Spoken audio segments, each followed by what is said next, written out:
Guten Morgen. Hello, everyone. Welcome to the Forest of Memories. I'm Zaruk Windcaller, Guardian, High Remembrancer, Arbiter, Reminiscing Bard of Twilight, Storyteller, and currently leader of the Prussian army, because I guess Frederick decided to take an off day. Welcome back to Master of Command. Look, I'm gonna be real with you guys. I know that a lot of these games aren't for everyone. I'm aware of that. But again, at this point, I love this game too damn much to stop playing it. And on my own time, I actually beat the British campaign, so I really do want to actually make some more progress on the Prussian campaign. So we're going to pick up where we left off. Hope you're all doing well today. But yes, considering this is a history thing, if y'all have questions, I'll do my best to answer them. I'm not a master of this time period, but I know some stuff. So yes, it is currently day 37. We're basically a month into this run. A reminder of where we're at. Okay, so it's too damn cold. I feel ya. Okay, so we have, well, we've got a bit of a hodgepodge right now. Just to reiterate, let's recheck. First Brigade. Let's see, reload speed, move speed, combat effectiveness, range. Okay. Why are the cuirassiers here? Whatever. All right, we've got veteran musketeers here.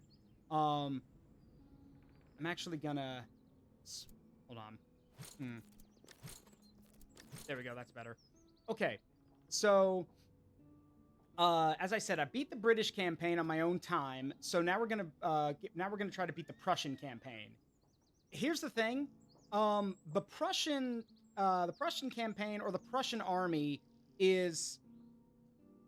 I kind of went over their strengths a little bit the first time we played this, but just to reiterate, the Prussian strength is that they've got the best heavy infantry in the game. Their grenadiers are the best in the game. No questions asked. They are the best of the best. And so to that end, a lot of my movement or actions during the campaign are going to be aggressive because, well, that's our strength. Is that we've got the best heavy infantry, so we're going to be blitzing a lot of people. So, that said, though, while I'm setting this all up, there is a bit of a weakness to this plan. So, here's the problem. Just like in real life, back in those days, grenadiers are expensive. Like, just fielding grenadiers is and always will be expensive. Because, well, they're elite troops. The other problem is we have to equip them properly. The veteran musketeers, just our normal line infantry, I'm not worried about them. But our grenadiers need good melee weapons. So the grenadiers are not designed to shoot. Their job is to, they can if they have to, but their job is to fight in melee. So what I'm going to end up doing is as we continue this campaign, we'll basically have line infantry and then a good amount of grenadiers whose job it's going to be to basically, well, clip our like basically if the line can be broken, it will be broken by the grenadiers, plain and simple. What I want to do at some point is get a full grenadier, get nothing but a grenadier brigade, like maybe a full brigade of grenadiers. Because right now we've got, let's see, 1, 2, I think we've got 2. These are fusiliers. These are not grenadiers. They're fusiliers. So they are one of my most veteran units, though. But I believe, yeah, we're working on turning some of these guys into grenadiers. So we have about 3, maybe 4. No, 3 right now, because these guys are going to become line infantry. So we'll have 3 units of grenadiers, which is good. But we're going to need, maybe another unit of them. And most importantly, I need to get my hands on some more artillery pieces. Now, while the Prussian, but, here's the key. The Prussians do not win their battles through artillery. Because the Prussian artillery is shitty. Prussian artillery is actually the worst in the game. They focus more on their infantry. So I'll get artillery, but that's mainly only to just because it's better to have some and than none at all. Because I don't think my men are gonna appreciate it much if they're just getting blasted by cannons and we can't do anything. So I think they'd have a problem with that. So in the meantime, let's see. veteran grenadiers. Oh, these are fusiliers too. You're not grenadiers. Yeah, so this is the only grenadier unit we have right now. Again, fusiliers are not bad, but they're not grenadiers. Yes, Foxboy's correct, actually. The grenadiers were chosen for their size and their strength, and because they did toss grenades. Another thing they did, which I found, which I think hilarious. I love how it's described in guides I found for this game. They're literally described as, these guys look at their muskets like spears and clubs. They can shoot, but they're better off using the pointy end rather than the part that they're better off using the butt and the pointy end with the bayonet rather than shooting people. Which, yeah, no, that's true actually. Now that said, it's not like these guys couldn't fire their weapons. They needed to be able to at least, fire their weapons, but that wasn't what they were trained to do. They were trained for melee combat. So what I'm going to end up doing is I'm going to hold on to a lot of these melee damage and like the melee damage stuff, because that'll be for them. In the meantime, these are veteran musketeers, so let's see. Melee damage. Reload. Yeah, well, hang on. Accuracy. I mean, you guys can reload pretty quick. Where's my... right. The Fusiliers, who are basically going to be... I'm going to make them into sharpshooters, so they need to be able to reload and move fast. But I need to get them better guns. I'm wondering if I can get them... I need to get them some long-range weapons, because again, they're sharpshooters, or I want them to be sharpshooters, so they need to be able to reach out and touch people. So, nah. Anyway, we're good for now. Unfortunately, it looks like we've got an army coming to fight us, so we need to be careful about that. And I don't think I can outrun them. So, oh yeah, it's because we were mid-raid. That's why. It's because I think we were burning the place. Yeah, they came to stop us. All right, what do we got? Hungarian Grenadiers, some veteran Fusiliers, more Fusiliers, and veterans too, Grenadiers. Hussars. Okay, anyone who plays this game is very quickly going to develop a hatred for the Hussars. The Russian Hussars are one of the most annoying forces to fight in this game. The Cossacks, or the Hussar, well, sorry, these are Grenzer Hussars, but this is a Russian, I think this is this is an Austrian army we're fighting. But the scariest guys in the game, or the scariest cavalry in the game, are the Hussars and then the Russian Cossacks. If those guys get to high level, they become the ultimate light cavalry, and if you don't stop them, they are going to eat you alive. Because they'll run in, they'll run away really quickly, because they usually don't have very good morale, but they'll run in, get beat up after doing a ton of damage, run away, and then 5 seconds later, they'll come back. So you really got to put those guys down. So, yeah. Right. Let's see. This is not that bad of a battlefield, actually. I wish we were more in the center so we could take advantage of that really good terrain, but we'll make do. Let's see. Okay, so we do have a bit of a problem. The terrain, we don't have a lot of hills around. There are hills. There's one here, and there's one over there, but the problem is that we can't get our cannons set up immediately. So they're actually gonna have to take time to get over there. And once they're over there, we angle them right, we basically will have full command of the, we'll be able to shoot anything. However, one thing I actually learned from a friend of mine who, like me, is a Total War player, is that in this game, just like in Total War, with your cannons, old Total War, like Empire and stuff like that, cannons are not meant to be spread out. You're supposed to use your cannons and pick one target in particular and fire at it until you break it. So basically, we need to find what's valuable over there and just start shooting it with the cannons till it goes away. So that is my plan. That is correct, Foxboy. So 3rd Brigade, which is our cavalry and our artillery, is going to go and set up over here on the hill. The cavalry, we have Freikorps veteran Hussars, who are a light cavalry unit, and then we have our Prussian Cuirassiers. Cuirassiers are some of the best heavy cavalry. So we want to hold on to them. They've also got some pretty good equipment. So, with that being the case, they will guard our artillery, because that just because you have it doesn't mean it's going to stop guys from trying to kill it, because artillery is very vulnerable. We're also going to deploy our fusiliers. Wait, no, not you guys. Those are fusiliers. Where are those sharpshooters? Oh, right, you guys are the sharpshooters. You're not called that yet, but you are sharpshooters. They'll be in the field right here to guard the front of the hill, basically. I'll also send over some of the other fusiliers to basically guard that point. Everything else, though, is Prussian.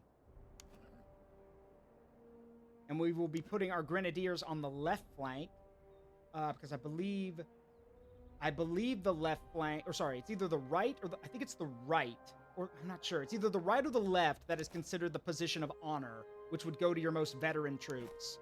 The main thing is that we've also got some of these guys need experience. Like, these musketeers need to level up again, so I can make them into grenadiers and stuff like that.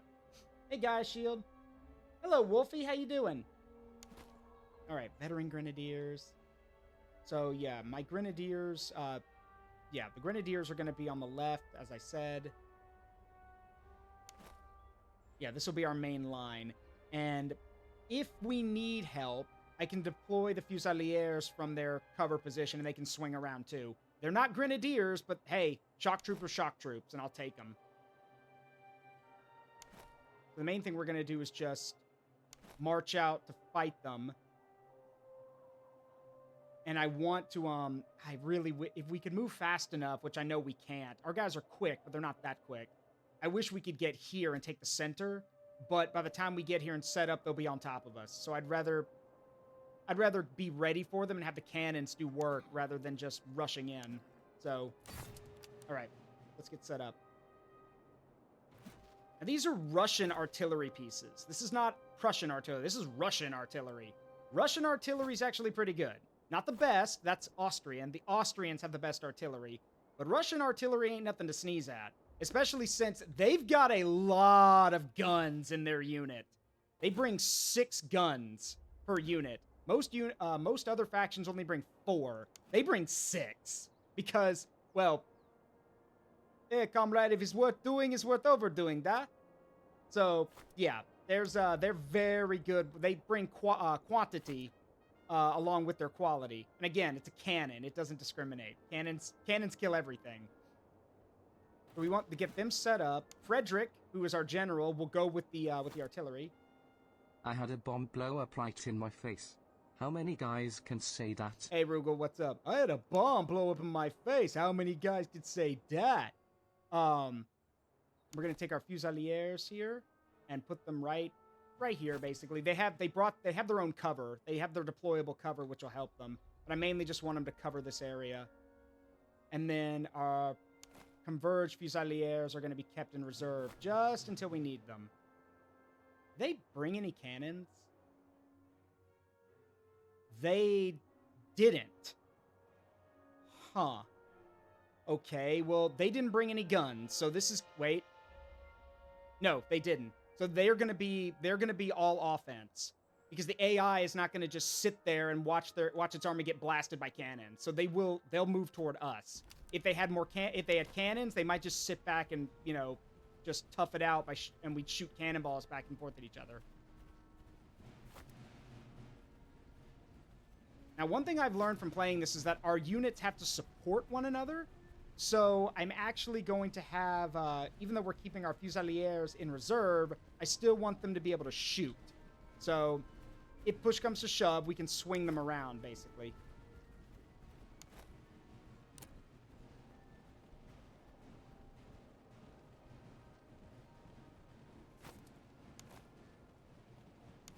Also, another thing about this game, movement. All of your units can take different formations when they're walking. So if you want your guys to move fast, they need to move into column, which is basically a narrow, well, column of men. It's the fastest moving formation, but it also has the weakest firepower. So just like in real life, your units, like, have to... A rock. Well, no.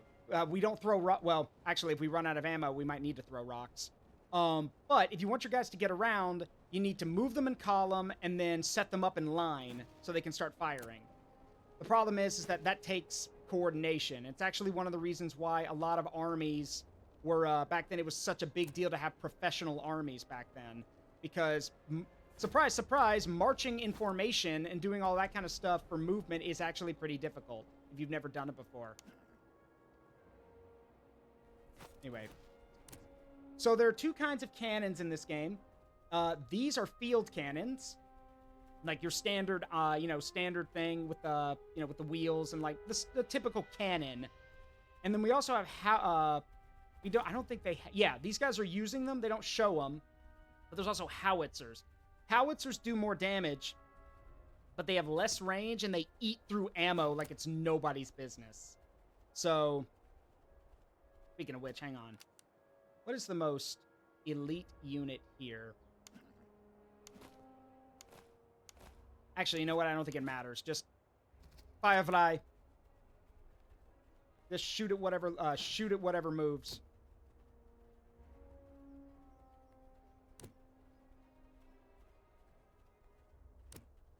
All right.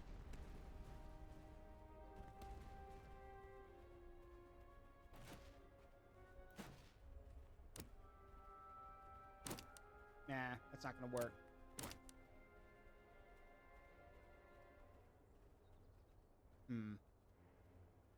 All right, we're gonna have to adjust our line a bit. Mainly because what the AI does is it'll actually, like, you'll see it in game, they'll stop. Like, the formations will stop.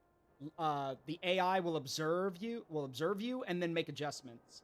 So, did you ever play Age of Rifles? No, I've never heard of Age of Rifles. It sounds interesting, but I've never heard of it. See, let's adjust slightly. I want to adjust because we need to be able, we are outnumbered, but I need to be able to at least, well, shoot at anyone who tries to get too close.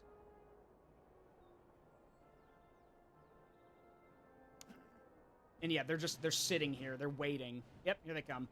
So the AI has made its adjustment, so now they're coming.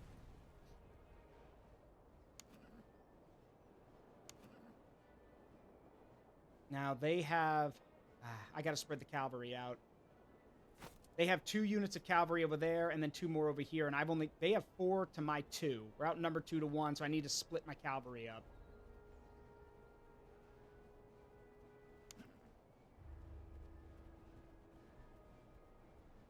Oh, I just realized we're kind of in a very piss-poor position, because the trees are gonna shield them as they march forward. So, We're still doing damage, though. Like, some of these guys are taking cannonballs to the face and do not appreciate it. Holy shit. Thanks, Rugal. I appreciate it, my guy. Anyway, let's see. Can we... Yeah, we need to get rid of those Fusiliers over there.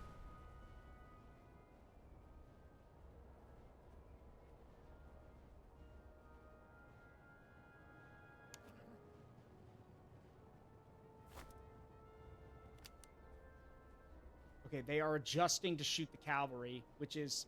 I'm okay with that, actually. As long as they don't hit the cannons, I'm fine with that. The cavalry... These are cuirassiers. They're wearing armor. They can take a few shots. Not many, but they can take a few. And the longer I keep this unit distracted, the more the cannons can do to them. Now, if they turn around and go after the cannons, then we've got a problem. So I think I need to move... Yeah, here comes trouble. Yeah, we gotta turn around. Yep, here they come. I thought so. Alright, we have to commit now. Because if that cavalry unit comes charging through the woods, I can't stop them. Move, you idiots! Move!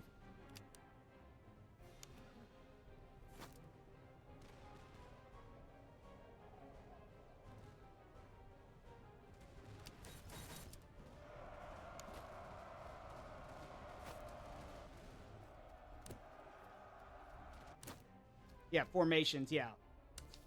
All right, marching column, move, quick.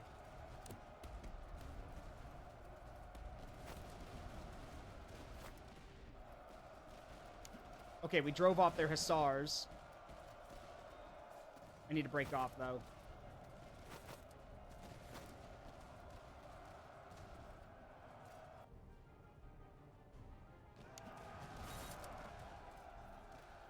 Yeah, they're about to break our cavalry.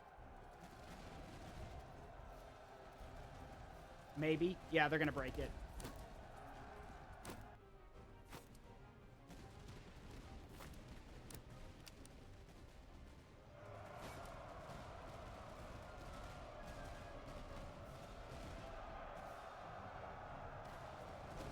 Got him. All right. Cannons are safe for now. Ah, this is not good. Yeah, I have to keep looking at everything.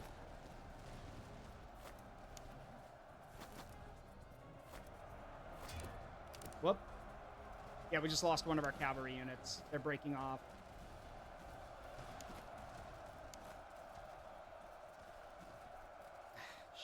I can't look over there because I got to focus on this.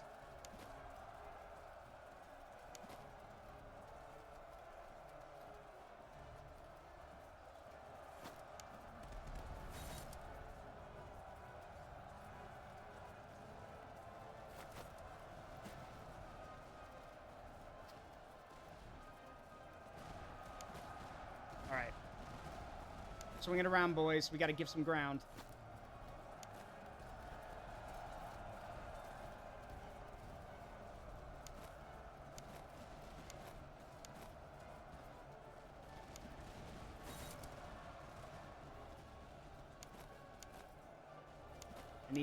We need to redeploy. This was a mistake on my part for setting him up like this.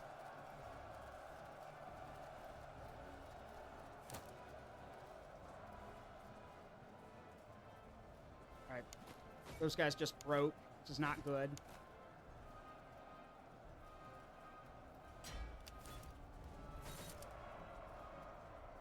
Yep, and we lost one of our officers, so that's even worse. But shit. I might actually have to restart this. This is very bad, actually. Hang on. Fuck this. Yeah, I screwed this up big time. Hang on. Let's try something. Let's try this again. Yeah, I want to get a fresh start anyway, because I can at least talk about these guys before I forget. So, one thing to talk about real quick.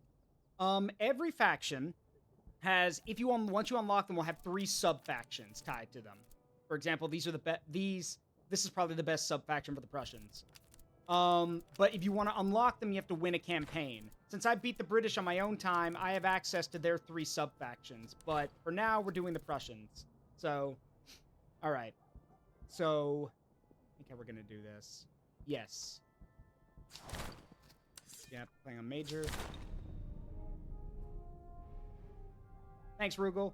Okay, so, for those who don't know how this game works, this is a good time, since I'm starting over, this is a good refresher.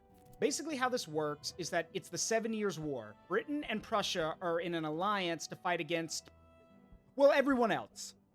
So, basically, it's also like a roguelike, because the decisions you make in each area will give you new units and new stuff.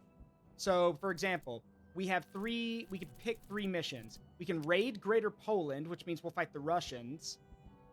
Yeah, those are the Russians. We can raid Saxony, which will have us fighting the Austrians. Or no, that's the HRE. That's the Holy Roman Empire.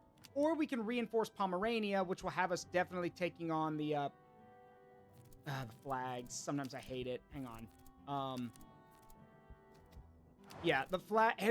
I swear, everything east of France or east of Prussia at this point in history had a fucking yellow flag. So look, yellow and black, yellow, black, and red, yellow and black. Like, for Pete's sake. Regardless. Anyway, let's see. The Bayreuth Dragoons. That's a pretty good unit to get early on. It's expensive though. Frontline focus. Let's see. Some Jaegers. Let's see. Prussian field artillery, and then also force. No, let's go with this one. Raid Greater Poland. So, all right. So, there are 3 acts, And every time you you complete an objective, you move on to the next act. And they do get harder. This one's the starter one. The second one has you fighting in winter conditions. And the third one has you fighting in scorched earth. We'll get to that when it happens. Okay, so we're back here again. Let's take a look at what we got. Group of Prussian musketeers, some dragoons, and 2 cantonist recruit units. These are basically, well, think of them like National Guardsmen. They are called up they get drafted into the military, get their training, and then they go back home. And then they're called up whenever they're needed. So what we're going to want is we want, if we can get them, we mainly want to focus on getting grenadiers and lifeguards. Mostly grenadiers. Because, as I said, the Prussians have the best heavy infantry. Any grenadier unit, or fusilier unit, I guess, the Prussians have the best versions of them. Their artillery is god-awful, like I mentioned, and their cavalry is meh. Not bad, but it's not good either. And then the light infantry's okay. But again, if you're playing as Prussia, you want line and heavy infantry. So what we need to do is we probably need to establish a good baseline of Prussian musketeers and then work on making grenadiers. Here's the catch, though. Prussian grenadiers can only be gained through, well, Prussian musketeers, which means we need to get cantonist recruits. And those guys, depending on where you are, you may not be able to buy them. So it's kind of tricky.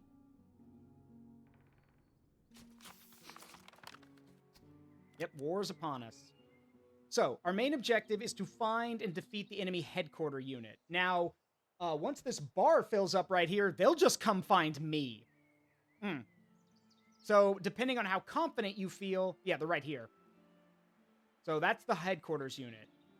They are not ready yet. They'll be ready in 250 days. And so we can either attack them before that, or we can wait for them to come to us. Depends on how confident you feel. Now, before we move on, here are our benefits that we get as playing as the Prussians. Firstly, the canton system.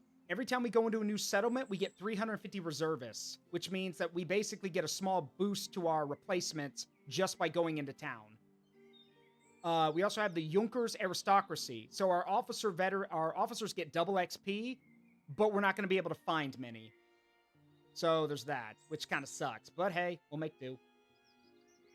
All right. Your Grace, a lightly guarded supply post lies before us, but a handful of enemy stragglers stand watch. Within its walls are captives and stores of provisions and powder. If we strike swiftly, we may seize one part of the stock or free the prisoners before the guards can muster a defense. Our scouts report their strength is slight, and our men are confident the fight will be ours. Here's the thing, we don't really need the prisoners right now because we're going to get more men just by going into towns. So what we're mainly going to want is, I wish we could get items, but we can't. So we're going to go for the provisions. Because, again, as your army gets bigger... A rock. Hey, Shadow Penguin. Noot. How you doing? Yeah, hippity-hoppity, where the fuck is my property? Yeah, I mean, here's the thing. If you want to do that, if you want to play the route of hippity-hoppity, where the fuck is my property, just play the Russians. Because the Russians get a benefit from burning stuff. So the Russians literally, on the campaign map, they get benefits from burning places. So they go in, pillage, and then leave. Let's see, is that... What? I'm sorry, Potemkin? What are you doing here? Alexander Potemkin, what are you doing here? Like, hold on, you're not supposed to be alive yet. Hang on. Wait a minute, you're not even alive yet. Hold on, let me check this. I'm pretty sure pretty sure he's not supposed to be alive yet. Yeah, no, he's not alive yet. Alexander Velasevich Potemkin, 1673 to 1746. He's been dead for 10 years. Father of Gregory Potemkin. And Gregory Potemkin is the guy who's the leader of the Russian military during the 7 Years' War. Or, well, for a time. He's also Catherine the Great's favorite boy toy. But no, Alexander, you should be dead. Oh, well. Gregory Potonk. Yeah. He should, but yeah, this guy shouldn't be alive. Oh, well. Anyway, so, yeah, let's get this started and see what we can do. Also, Shadow Penguin, that's a cool, GIF. That's a cool emote. Crunch 41. I don't know who that is. Huh. I'll have to look him up. Okay. So, starting battle, pretty simple. What we need to do is preserve the lives of our musketeers because one of the weaknesses as playing as Prussia is that your elite infantry are very hard to replace. So we need to be careful with our musketeers and stuff, because if we lose them, well, yeah, if we lose them or take a lot of damage, it'll be really hard to replace all of them. As for the recruits, though, well, they're not cannon fodder, but they definitely need experience. So they're going to be on the front lines, basically slugging it out. So, and we'll reinforce them if they need help, but otherwise, they're going to be out there fighting.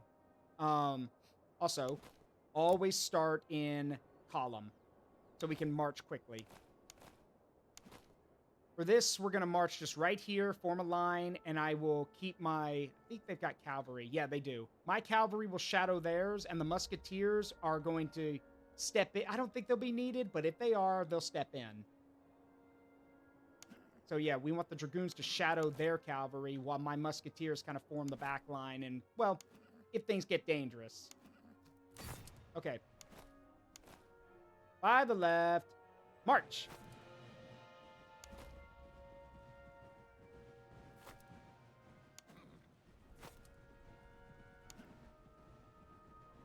So you can see in column, they march a lot faster. In line, which is for combat, they march a lot slower. You have to find the sweet spot between the two. There is a formation called, what is it? Attacking column, but it's kind of like the ugly, it's like the middle, I shouldn't say ugly, it is useful. It's the middle child, where it's both good on offense and good for maneuvering, but it's not good at either one. Like, it's okay.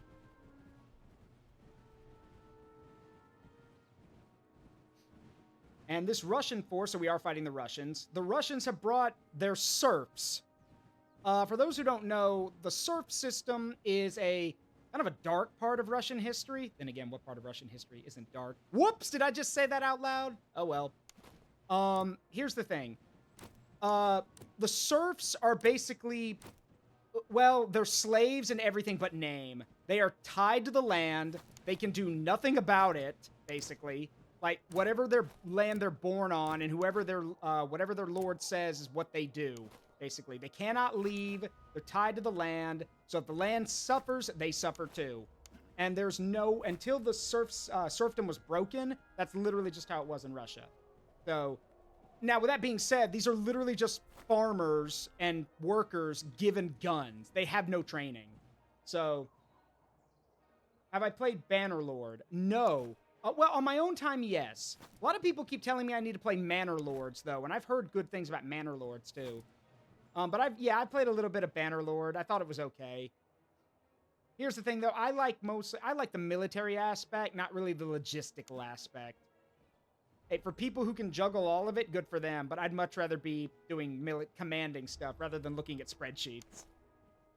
Anyway, we're gonna hold fire, because we want them to get closer. We're using muskets after all. Accuracy is shit. So let them get closer. Just to give you guys a kind of a ballpark estimation.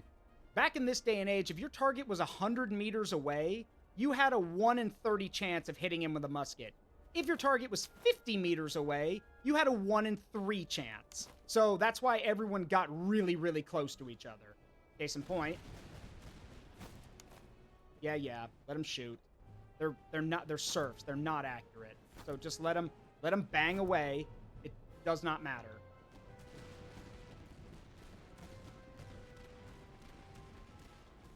Then you would love this Shadow Penguin because they have all the different nations' muskets at the time, and they're all different, which is cool. Anyway, you may fire when ready, Gridley. Fire. At 100 yards. Volley fire! Present! Yeah. So, this is volley. There's two kinds of gunfire in this game. There's volley, there's independent fire, which is basically fire at will, just the fastest you can reload. There's volley fire, which is basically everyone waits for the command to shoot so you can concentrate your firepower. And then there's fire by rank, which is first rank shoots, then kneels down to reload. The second rank shoots and does the same. And the third rank repeats and does the same thing. So you're constantly firing.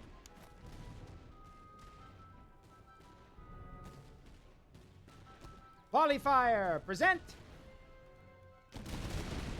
Ooh, that looked like it hurt. Anyway, I see their cavalry over here. You guys good? Are you okay? I think the horses are nervous. Okay, yeah, I think it's a glitch, but it literally looks like the horses are nervous.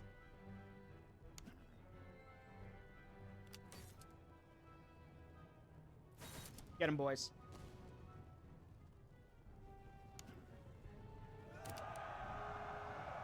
Fire.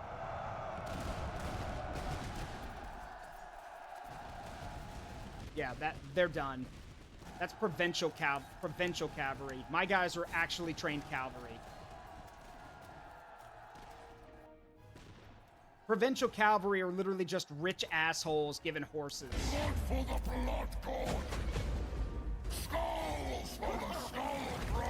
Oh, there will be blood. Don't worry. There will be plenty of blood.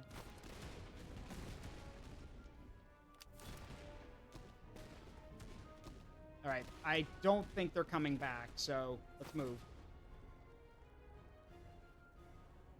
Also, stamina does matter in this game, so when you make adjustments or movements, you need to make sure, like, you tell your guys, hey, don't run. Unless it's an absolute emergency, your guys should not be running.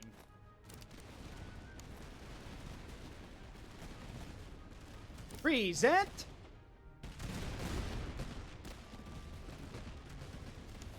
Sloppy, sloppy, sloppy. Some of these guys are firing too late. It's very sloppy. Hey, Hornet, how you doing? All right. All right. So now we're gonna do something a little bit fun.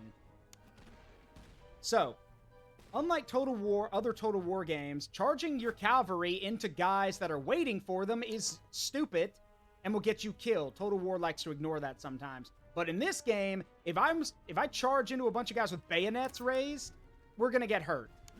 However,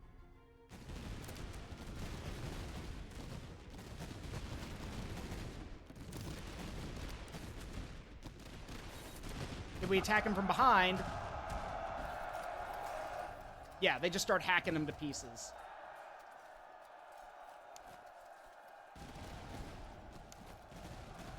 There they go. Now, we're definitely not going to let them get away, if we can help it. So, chase those guys down. Meanwhile, swing, right? You can see these recruits are already running out of stamina. They've been fighting for God knows how long at this point. Yeah, why are you... All right, they're shattered, so we can let them go. Oh, really cool detail about this game, which I really love. You can actually tell your guys to take off their bayonets if they have them. Of course, we're not going to do that, but you can do that if you want. So wait for them to reload. And it actually does show them reloading their weapons. So, now, present, fire.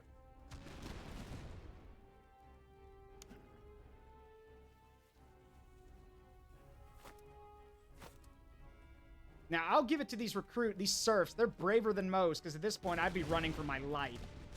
The cavalry's gone. Our sister unit just got driven from the field, and we're all that's left. I'd be running. Either I'd be calling to form square and get ready to fight it out, or I'd be running for the hills. Anyway, shoot them. Yeah, they're done. Charge bayonets!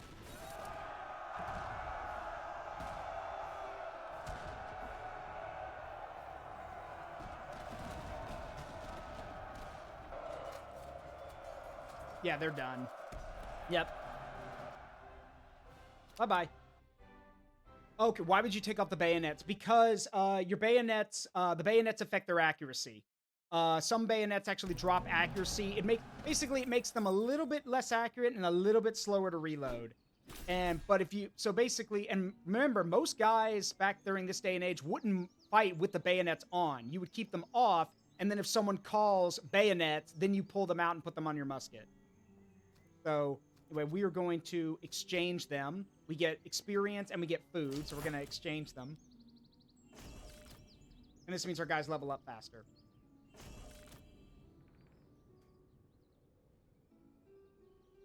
And yes, Sturkio's right. You had to have guts to get that close to somebody. Oh, and by the way, if you chicken out and start to get scared, depending on which army you're in, there might be somebody standing behind you who's going to remind you why that's a bad idea. For example, the British, their regimental sergeants carried halberds with them. And every time a dude in front of you fell, they would shove you with the, like, they turn the halberd to its side and shove you with it, basically telling you, get up there, take your spot. So if you even thought about turning away, like turning your back or walking out of formation, that sergeant had the right to stab you with that halberd. Like, they were there to basically remind you, get your ass moving.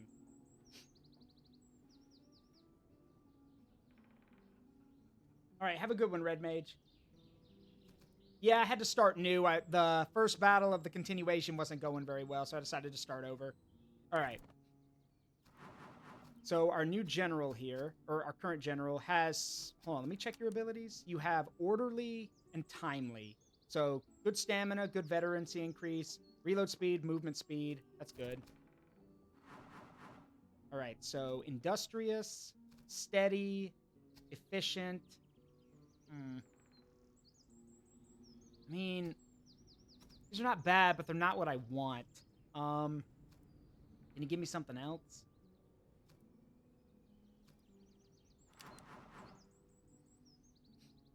Defensive. Brutal. Actually, no, defensive is good. That'll help. Okay, and we got a bunch of new items to work with, but not exactly what I'm looking for. Not yet. All right, so our dragoons here. And then these Cantonist recruits who we need to train them a bit more so I can make them into musketeers.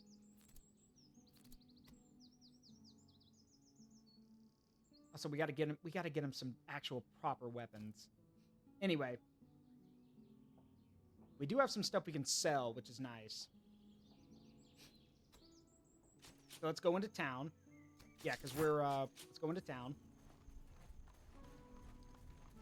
Again?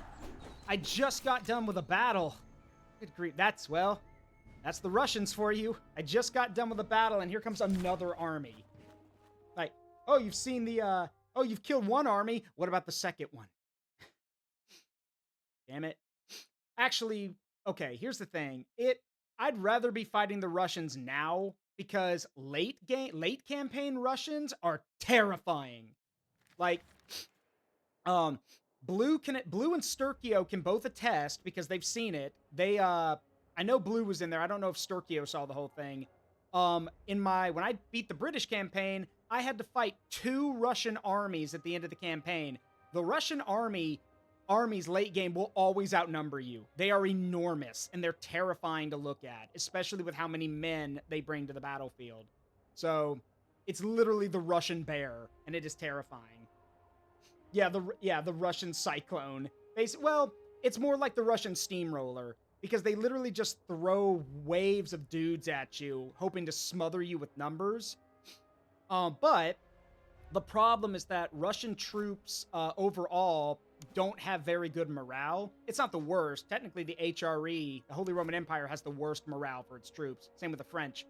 But the thing is, the Russian army in this game, every faction has strengths and weaknesses. The Russian strength is that it's a very it's got flexibility.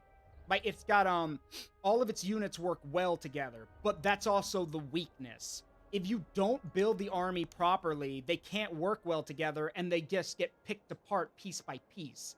And that's what happened at the end of the British campaign I fought, because it turns out, if you're just going to throw your dudes at me and not use them properly, I'm just going to pick off the units one by one and just slowly whittle their numbers down. Of course, the problem with that is that the Russians bring a lot of cannons. They have a lot of cannons. Like I said at the start of the stream, the Russian artillery always fields more cannons per unit. Now, granted, that does mean they burn through their ammo faster, but 6 cannons against 4 is, well, yeah, it's really not that hard to argue with. More gun, more bang, more boom, you know, more DACA. Anyway, looks like they only brought, yeah, they've got 2 surf units again, and then these are reserve musketeers. Okay, that's actually a pretty okay starting unit.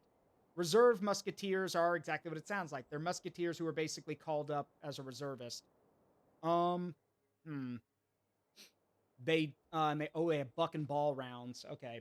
So buck and ball rounds are basically, it's a musket ball, but it's also got buckshot in it. So your accuracy goes up, but your range goes down, and you can't carry as much ammo of it. So you burn through your ammo a lot faster. But, well, as I will stand by when I played through the British campaign, accuracy is important. I don't care if we're outnumbered. If every time my guys shoot, we kill someone, and your guys can't say that, then no, I'm gonna win. I don't care if I'm outnumbered 2-1, because if I can get a kill with every shot, and it takes you 2 or 3 volleys to get somebody, then yeah, no, I'm gonna win. It'll be costly, but I'm gonna win. So I prefer the accuracy. The trade-off, of course, is that British accuracy comes at the expense of very short range. Their muskets are really accurate, as is their training, but they have the smallest, their range is the shortest. So your enemies are going to be shooting at you before you can shoot at them, so you have to get closer.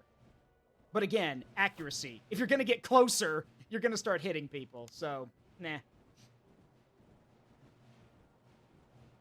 Yes, the Cossacks are annoying, but the problem with the Cossacks is that they don't wear armor. Cossacks are a light cavalry unit. If they get a volley shot at them, they die quick. So again, the Russian faction, playing as the Russian army in this game requires you to micromanage and be very tactical with everything. That's not me. I would much rather either have you come to me and just throw yourself at me so I can kill you, or tell my guys, fix bayonets, walk forward and stomp them if they don't get out of the way. Knock them over and stab them. So, what can you say about the Dragoons? So, the Dragoons are, depends. Technically, the French have the best heavy cavalry, but the British have the best Dragoon unit, because Dragoons are shoot and scoot. You know, they have carbines on them, and because the British have good accuracy, that means that their cavalry is always going to be more accurate when they're charging or when they're taking pot shots with their carbines.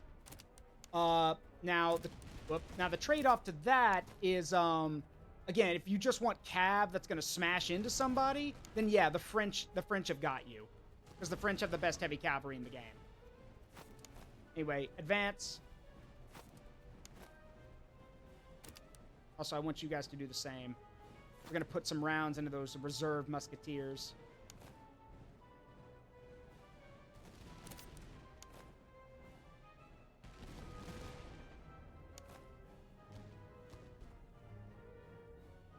Now, the Russian regiments are always going to have more men. Like, we only have 1,400. They've got 1,500. They're always going to have more, but more is not better, as I'm going to demonstrate. Yeah, ow, that looked like it hurt. Okay. Now, because they're currently engaged right now, they can't do anything about the Dragoons. So what we're going to do is we're going to ride over here.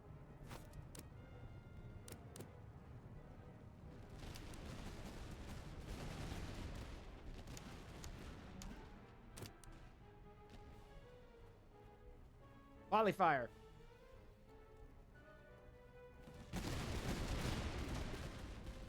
There's another thing with the Russian army. The Russian army is really slow to reload. Their troops take a lot longer to reload, so if you train your guys right, you can fire 2 volleys to every Russian 1.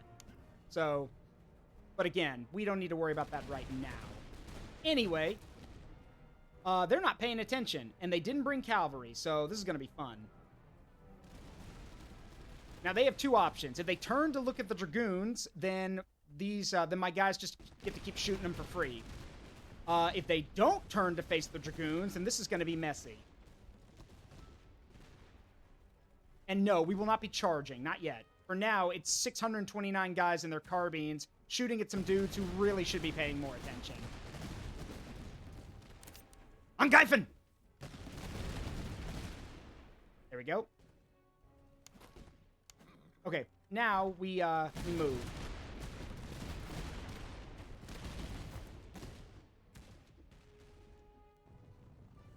They really should be paying attention, but oh well, it's just the start of the campaign.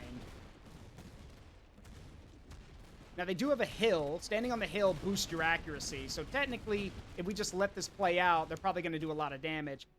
But that's not how I play. We're not just going to sit here and let it play out. Get them, boys.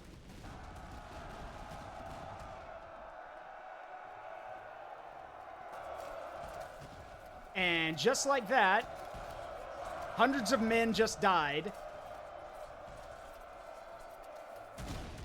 Yep, retreat. They're breaking.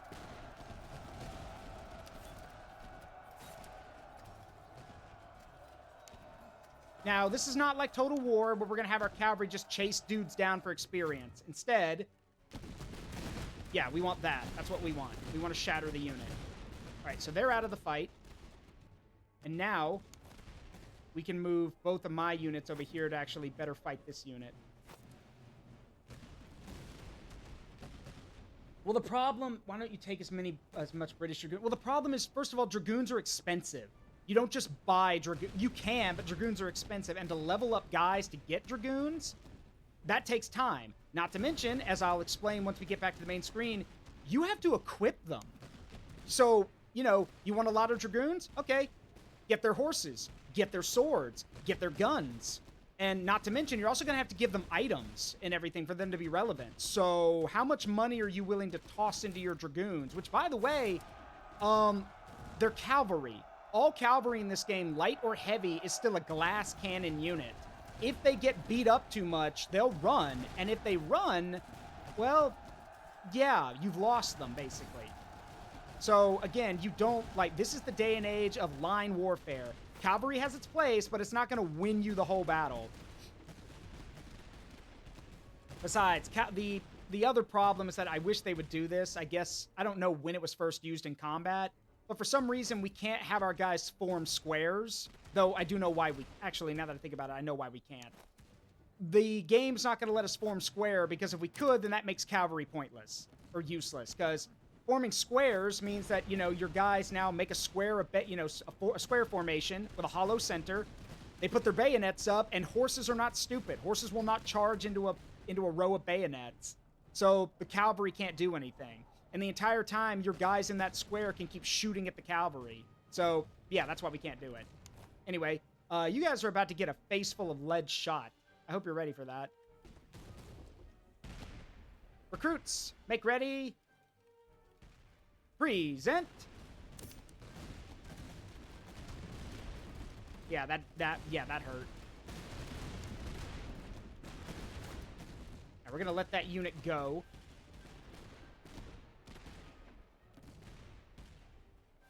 Still slugging it out, but their accuracy, their stamina is gonna go down, and it's going down fast. Besides, getting shot at from 3 different units crushes an enemy's morale. Because, like, these guys still have plenty of men, but their morale's almost broken because they're fighting 4 units. You want to know who doesn't have that problem? The British. All the British troops are highly disciplined and have a lot of morale. So, yeah.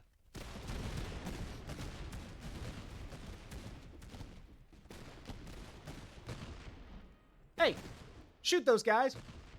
These guys? Yeah, those guys. Shoot them.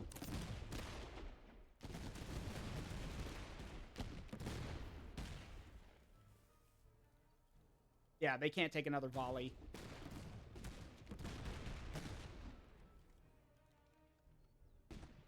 The ominous sound of just people reloading muskets.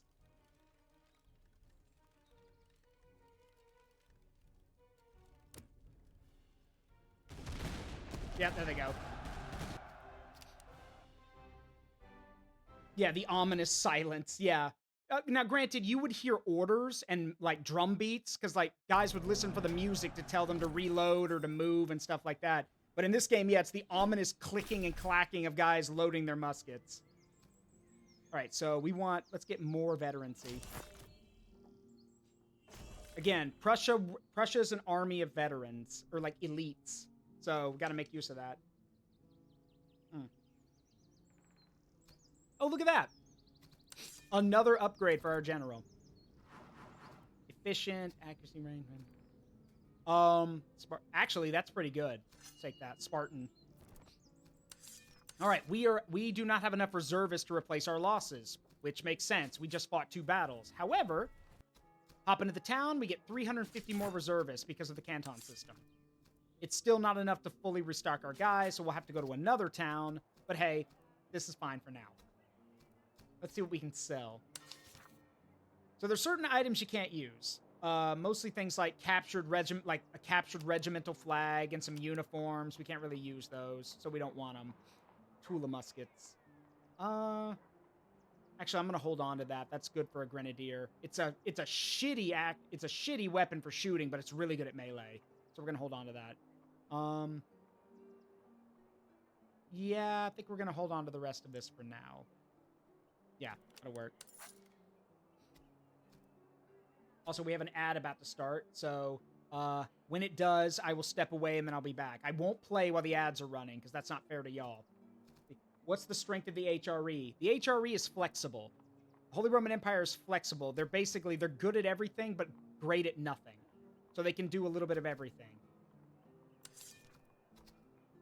Oh, I do want some recruits. Get them for later. All right, the ad's about to start. I will be back.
All right, I'm back.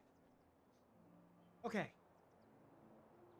We got about 40 seconds, but I can talk while we're waiting. So, while I'm thinking about it, before anyone asks, let's quickly go over the strengths of each army in this game. So, the Prussians. The Prussians are a good beginner-friendly faction. They've got the best heavy infantry. They suck in artillery, and their units are very hard to replace. Next, the British. The British have the best accuracy, have really good morale, and basically can, well, they can cover their weaknesses basically. However, problem is that they will always be outnumbered. Their units are smaller than everyone, and they take time to train. So they're a little bit, so it takes a little bit longer for them to level up. Next, so that's Prussia, Britain. Next up is the French. The French have the French's advantage is that they can very quickly build up their numbers. Like they can field huge armies for cheap. However, the problem is that their infantry have very low morale and they break really easily. But the French also have the best heavy cavalry in the game. So there's that. So again, it's just like Bretonia in Total War Warhammer. Your foot guys just have to hold long enough for the cavalry to come to the rescue. Next is the Austrians. The Austrians have the best artillery in the game. They're the best with it. They're the most accurate with it. However, the problem there is that they also are a bit inflexible. They have limited infantry selection. So you're going to be relying on your artillery and a very small core of other units, basically. So there's that. The Russians have their numbers, have pretty good morale, but the trade-off there is that they're like the French, their logistics are not very good. So with the Russians, you're probably going to be pillaging and burning a lot on the campaign map, which means you'll fight a lot of battles, and your guys are cheap to replace, but it also means that as you're burning these places, you can't go back to them. So you literally have to decide, okay, am I desperate enough to take everything here, even though that means I'm never going to be able to come back? And then finally, the Holy Roman Empire. They are good at everything, bad at nothing, but they're also, and that allows them to be flexible, but they have no grand strength. That's the thing. They're flexible, but have no strengths. And their morale is shit. So they're very easy to break. So those are the factions. So for now, we need to focus on getting our, training up our guys. I bought another unit of recruits, but we need to get guns for our guys. So good range, poor melee. Great range, very poor melee. No, I need to my grenadiers need melee kind of weapons. Good range, poor reload. So yeah, these are all the different weapons from the different nations, by the way. Penguin, if you're still here, every nation has or even some of them who aren't even in the game have a gun in this, and they're all different, just like their real life counterparts. So Neustadt carbines, they're Austrian, good range, take forever to reload. The land pattern carbine, so that's the British one. Best accuracy, really short range. Nothing you can do about that. Let's see. They're mostly selling carbines, not muskets, which kind of sucks. Excellent reload, poor charge, good range, poor melee. These all suck. Let's go with excellent charge. Yeah, let's get a socket bayonet for later. Money. Until you start fighting bigger and bigger opponents, money is always going to be one of those issues you're just going to have to deal with.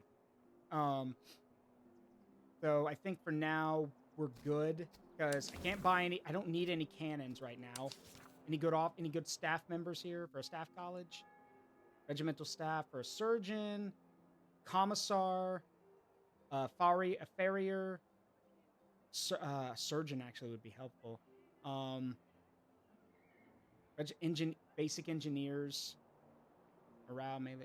Let's see, charge, move speed.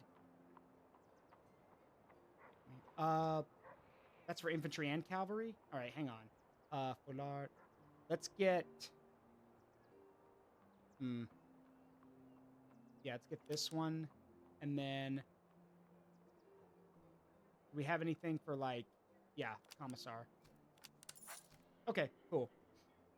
All right, and then we don't need to buy any guys because we can just go to a town and get more. So, musketeers are leveling up. Cantonist recruits, congrats. You're now full-fledged musketeers. Don't screw it up.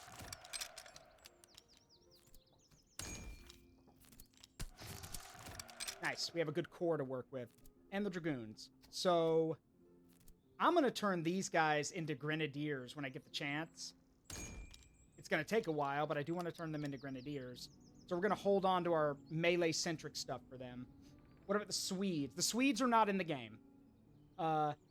And so Grenadiers... Okay, here's the thing about Grenadiers. Grenadiers are... They're not like World War I stormtroopers. Grenadiers are different. They're called Grenadiers because of their caps and because of they actually threw grenades back then. Let me show you.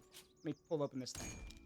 So a Grenadier, if I wish I could zoom in for you guys. A Grenadier, they were known for their caps, like those tall caps. And Grenadiers were also the biggest, the tallest, and the strongest guys in the army, basically. Because their job was not to fire their weapons. I mean, they would use them like that. But their job was to basically line up, fire one volley, and then run at people. Like, a guide for this game literally says a Grenadier looks at his musket and sees a club or a spear, not a gun. The Grenadier's job is to basically run in and blitz people. They're shock infantry. And the Prussians have the best in the game. Like, you give these guys the right gear, they will literally run into other infantry units and literally bulldoze them. And that's what they're supposed to do. So, but we have to get to that point. The trade-off, though, is that Grenadiers are expensive to maintain and replace. Because naturally, guys have to be trained up to that level. So, for now, let's see. You guys can have those horses, which will make you move faster and give you better charge. Morale and movement speed. You guys are going to be veterans, so here's some extra Grenadiers. So here's some morale. You want to get your guys' morale high. If units have over 75 to 100 morale, they get combat bonuses. So you want to make sure your guys have high morale. And it also means they won't run away. So that too. They are shock infantry, but Grenadiers back in this time didn't wear armor. Shock troopers in World War I wore armor. These guys didn't. Only the cavalry got to wear armor, mainly because it was expensive. And also, being a footman and wearing armor was seen as cowardly. Because it's basically you saying you knew you were going to get shot and you didn't want to die. So, yeah, things were weird back then. Let's see. There we go. There's another stat boost for you. Actually, I might as well just start conditioning you to be Grenadiers at this point. So it's got bad accuracy, but it's got really good melee, so you guys can just run in and club people to death with it if you want. See, anything else in here? Veterans, yeah, no, that's for cannons. Potsdam muskets.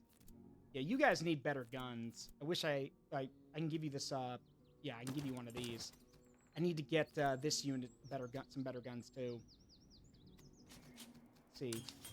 You guys have anything? Good range, poor melee, Charleville muskets, French firearms, great range, very poor melee. We'll take the Potsdam ones. Good old German engineering never fails. And yeah, that'll be fine. So there you go. Better musket for you. A proper musket for you. I'll also give you...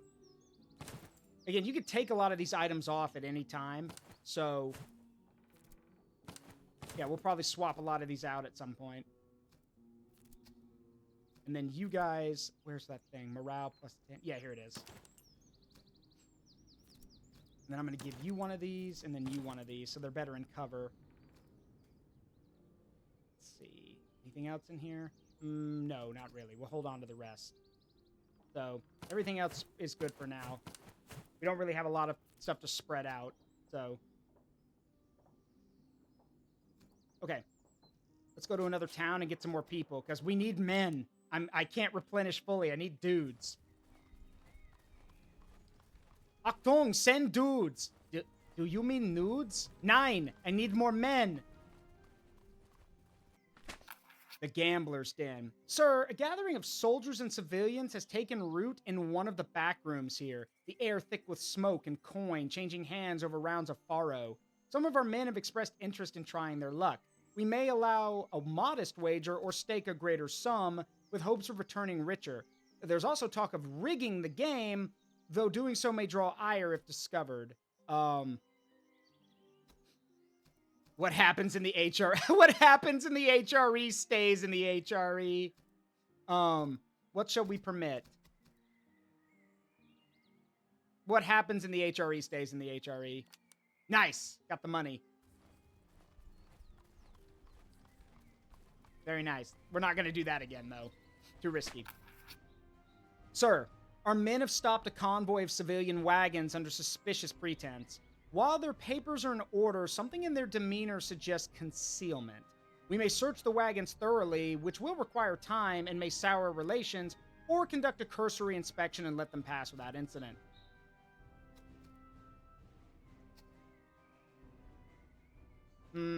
No, search it. Contraband found. Sir, the search uncovered hidden stores beneath planks and within double casks. Powder, shot, spare flints, cartridge paper, and musket parts were found, together with tools fit for a field magazine. The drivers denied knowledge, but one confessed the cargo was bound for an enemy depot. The illicit goods are seized for our use and a guard set over them. The principals are held for further questioning. Time was spent, yet the prize is worth the delay. Nice. Some bayonets, dragoon swords, and a... Ooh. Hello. Interesting. A Swedish musket. Interesting. So even though the Swedes and the Dutch are not fighting here, there are, you do have their equipment in here. Actually, let me take a look at that. Great melee. Excellent melee. Oh, yeah, it is better. Damn. All right, cool. Very nice. Also, you guys can have a proper bayonet now. And there. Now we can fully restock our men. While I'm here, actually. We are calling up recruits to fight in Prussia's war effort. Anyone available is to show themselves now. There's... Whoa! I didn't know... Wow, that's a lot of recruits. I can't get all of them, but it would be nice to get some of them. Like, it would be really nice to get some of those guys. Because we need men, so... Here, take all the junk I've got. 528. Let's see.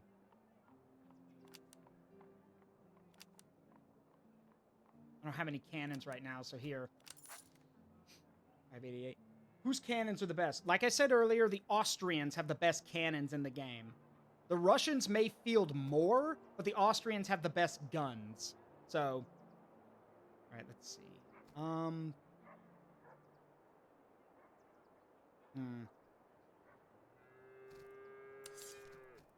We would need 120 more gold to buy... We'll come back here. Because even if I get the recruits, we don't have an officer to lead them. So we'll have to come back. Let's see. Intercept more convoys, raid settlements. Do I have to? Raiding settlements is a bad idea unless you have to, because you basically start burning the place, and it lets the enemy know where you are. So unless we have no option, I'm not going to do that. We may do it later, but I'm not comfortable enough to start doing it now. Sir, this camp was abandoned in haste. Cooking fires are smoldering, and scattered kit lies strewn about the grounds. The enemy must have left in a great hurry, though the reason's not immediately clear. We may strip the camp for supplies or take the time to pull up the works entirely. The latter may draw attention, and it's possible a patrol may return before we finish. Nah, just take some supplies and leave it.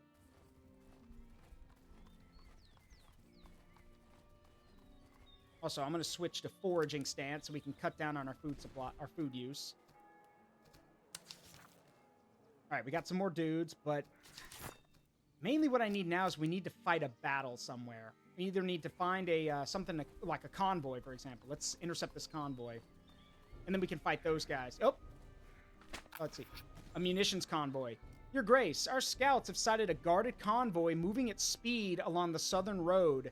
Several wagons bearing arms and munitions. A patrol rides close behind, so we will have time to seize only one wagon before the rest escape. Shall we take the firearms, secure the artillery, or make off with the specialty ammunition? Take the cannon. Not bad. An iron 6-pounder. Not bad. We'll take it. We don't have any guys to use it right now, but we'll take it. You, come here! Zaruk, why are you fighting those guys? You're outnumbered. I'm outnumbered, but they're outclassed. Frontier, recruits, and Russian provincial cavalry. Bitch, I've got musketeers and dragoons. No, y'all are not winning this.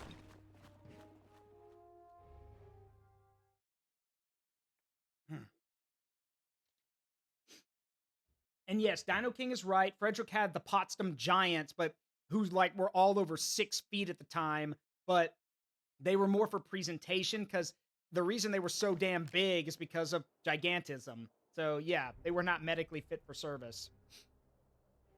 Anyway, let's see. All right, so they did bring 2 units of cav and some Pondur musketeers. Interesting. So the Pondurs are a light infantry unit. They're pretty good, all things considered, for what they are, but they are a light infantry unit, which means if they get blitzed or charged, they're gonna fold they're gonna tear, and they're gonna fold like a card table and disintegrate like wet tissue paper. So, let me see.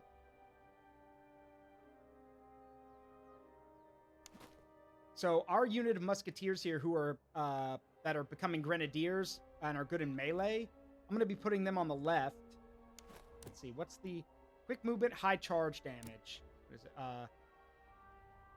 Yeah, attacking column. So I want them in attacking column because I'm going to be, again, their job is not to fight. Their job is to fire 1 volley and charge. Meanwhile, our other musketeers will definitely be fighting. So, line formation.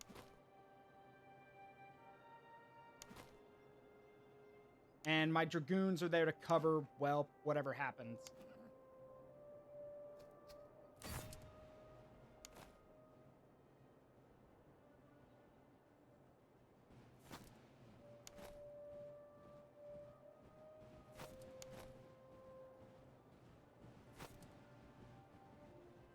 I have no doubt they're going to use that cavalry. Because with 2 units of it, they're definitely going to try to, like, run down our guys. However, there's one, we fought this before. We fought Russian provincial cavalry. As I said before, these are not trained, these are not, like, veteran soldiers. These are just nobles or other guys who are good at horseback riding who are basically put into a cavalry unit, like, from their province. Compare that to dragoons, who are actually trained horsemen who know how to shoot on the move and actually know how to fight. Yeah, no. If my dragoons get the charge off first, they're going to smash right through that provincial cavalry. The problem is that there's 2 of them. And yeah, like I said, again, Hornet, yes, the Austrians have the best cannons in the game. And the Swedes are not in here. Their muskets are, but that's it. Like, the only way you're going to find references to factions that are not in the game is through the muskets. Like, there's Dutch muskets, Swedish muskets, stuff like that. But no, Sweden and the Dutch are not in the game. Maybe they'll get added at some point, but I doubt it. The age of Carolus Rex is long over by this point, so if the Swedes were in the game, they'd probably just have really good shock troops, but by this point, we don't need another faction that specializes in shock troops. You've got the Prussians already.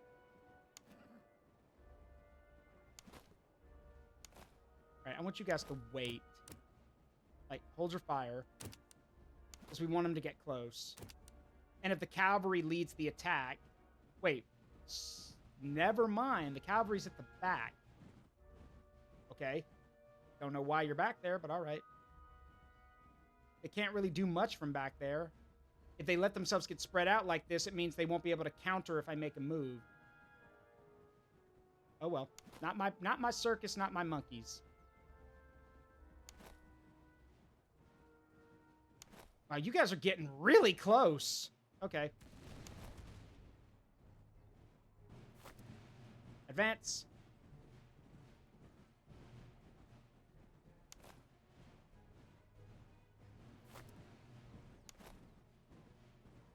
Dress ranks. Present.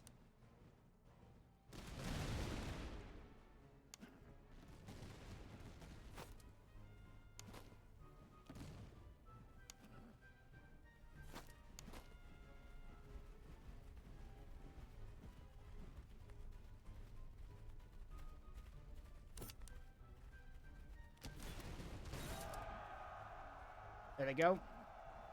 Now let's see how they respond.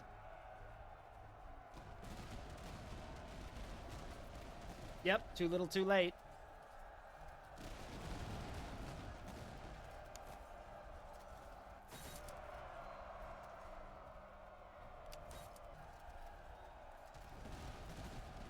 Yeah, too little, too late.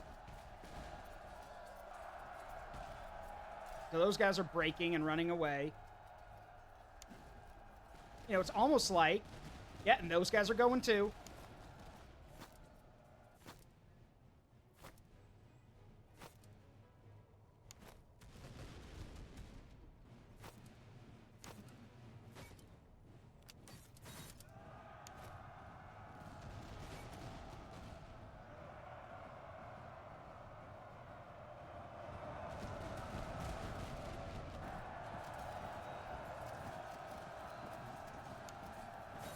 That's what I thought. Run, you pansies.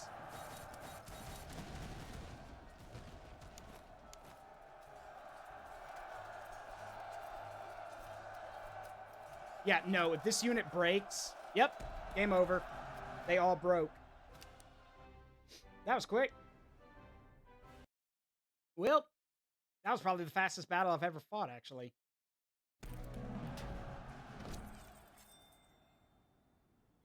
Again, if you've got shock and awe, use it. Let's see. Let's take the money this time. Mainly because we need to field a new brigade. I'm also going to need to get a new officer. So with that being the case, let's go check in here. Good day. I'm looking to recruit an officer. Wow. That... Okay. Neither of you have any experience, but whatever. I'll take it. Also, you're coming too, just in case. All right. Now, let's buy some recruits. All right, now to field this new brigade, we're going to need some more money. So, let's see.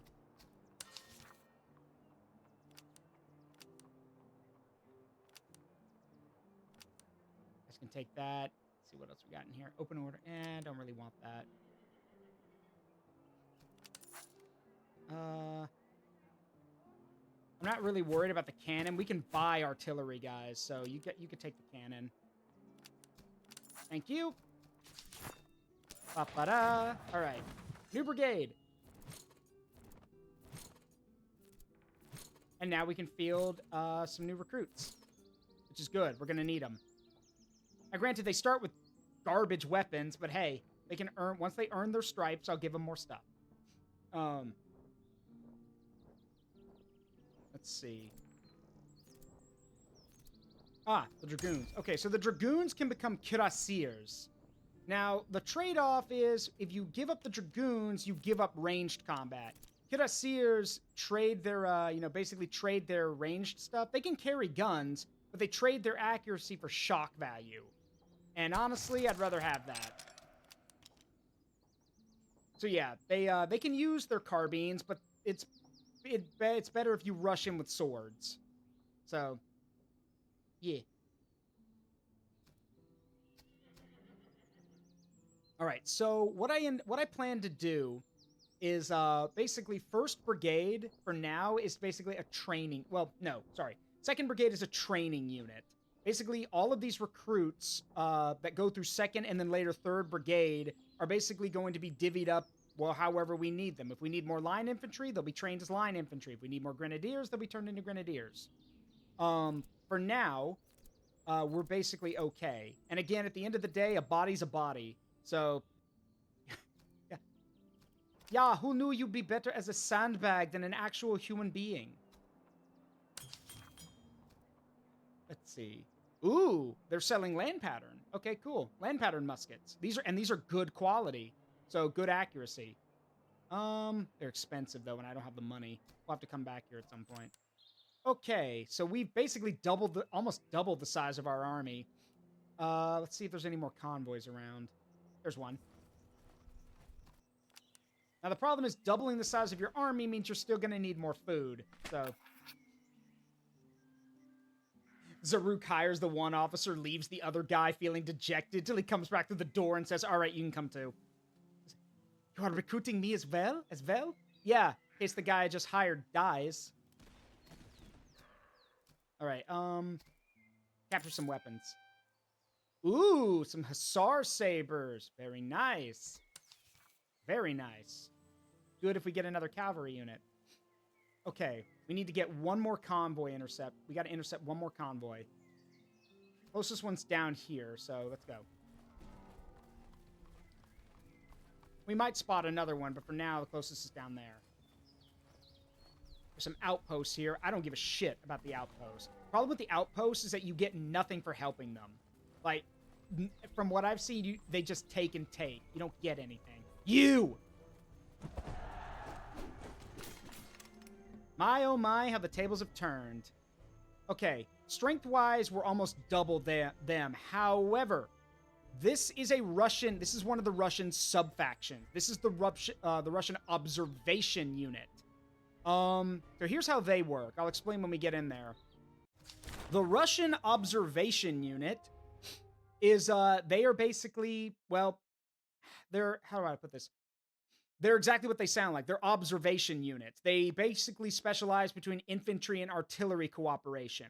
Basically, in real life, the observation units would be sent out to spot the ground for artillery and then would bring that information back. They specialized in like firing from, firing behind cover, hiding in buildings, stuff like that. They were literally a defensive unit. Hey, Soulstone, hope you're doing well, buddy. Can you give on the cavalry the Polish Warhammers? Do you mean the Winged Hussars? They're not in this game. I wish they were, but they're not in this game. But if you're talking about the Winged Hussars, well, unfortunately, by this point in history, the Winged Hussars have kind of been retired. Because, well, guns are way more easy to make, way more easy to use, and fat lot of good all that armor does you when a bullet will go right through it. However, when they were around, the Winged Hussars were the scariest heavy cavalry of the time. There is a reason why the Sabaton joke of when the Winged Hussars arrive is still a thing. Because not only that, but the Winged Hussars were literally at the forefront of the largest cavalry charge in history. So if you've heard the Sabaton song, Winged Hussars, you know about them talking about the Siege of Vienna. That siege saw the largest cavalry charge in history, where 10,000 horsemen charged the Ottoman position, led by John Sobieski, and his Winged Hussar bodyguard. So yeah, the Winged Hussars, like, they are remembered, like, when they may have had their moment at Vienna, but whenever the Winged Hussars show up, most of the time, people ran from them because you couldn't stop them. But as technology advanced, it became very apparent that it did not matter how much armor you put on yourself. A bullet's a bullet. It's going to go right through it. So, armor. So here's where things get interesting for how kind of like technology kind of changed for armor as well. With guns becoming more powerful and more readily available, armor was basically kind of downsized. Because originally, if you wanted to protect yourself from bullets, you had to make armor that was thick enough and tough enough to cover your whole body and, make it strong enough to stop a bullet. Hence the whole bullet proofing came from. Problem is, that would make a full suit of armor really stupidly heavy, and good luck trying to get around in that. So, this led to the introduction of the cuirassier that we even have in this game. Cuirassiers were melee cavalry who would wear a very, very thick cuirass, hence the name cuirassier. A cuirass is a breastplate, like a super dense and reinforced breastplate. Like, no joke, those breastplates could bounce bullets at this time. Like, they could bounce musket balls. I've seen, like, at museums, them test them and everything. Yeah, they can... Those cuirasses will save your life. Now, granted, it only covers your chest, and the reason it only covers your chest is because, well, that's your most important part. Because you could probably live if you got hit in the arm. Maybe.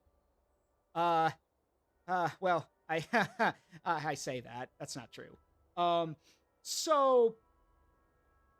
you know about the Hussars. Okay. Then, I don't know anything about the Polish Warhammer, I'm afraid. But what I was saying was that if you got hit in the arm with a musket ball back during this time, well, I hope you liked having that arm because, um, look, I'm gonna be honest with you guys. One of the reasons why line warfare, like this is line warfare, by the way, because people would line up and shoot at each other. The reason why line warfare is so damn terrifying is because this is not like modern war where if a bullet goes through you, yeah, it'll probably go through you and it'll hurt, but you'll probably be okay depending on where you get hit. No, no, musket balls tumble when they shoot. And when those things go in, they will come out wherever they want and they will smash through everything else. Oh, one more thing. The caliber. Typical musket caliber back then was 75. So these are 75 caliber lead balls flying through the air and smashing through your body. Notice I said smashing, not piercing, not puncturing, smashing. Because when those lead balls hit someone, they don't care what's in front of them. They will go right through you. And if they don't go through you, well, they're going to get stuck in there, but they're still going to break everything. Case in point, or just, good example. You guys want to know why amputations were so common back during this time period? It's not because they're like, well, we can't get the ball out, might as well take the arm off. No, it's because these musket balls shattered your bones.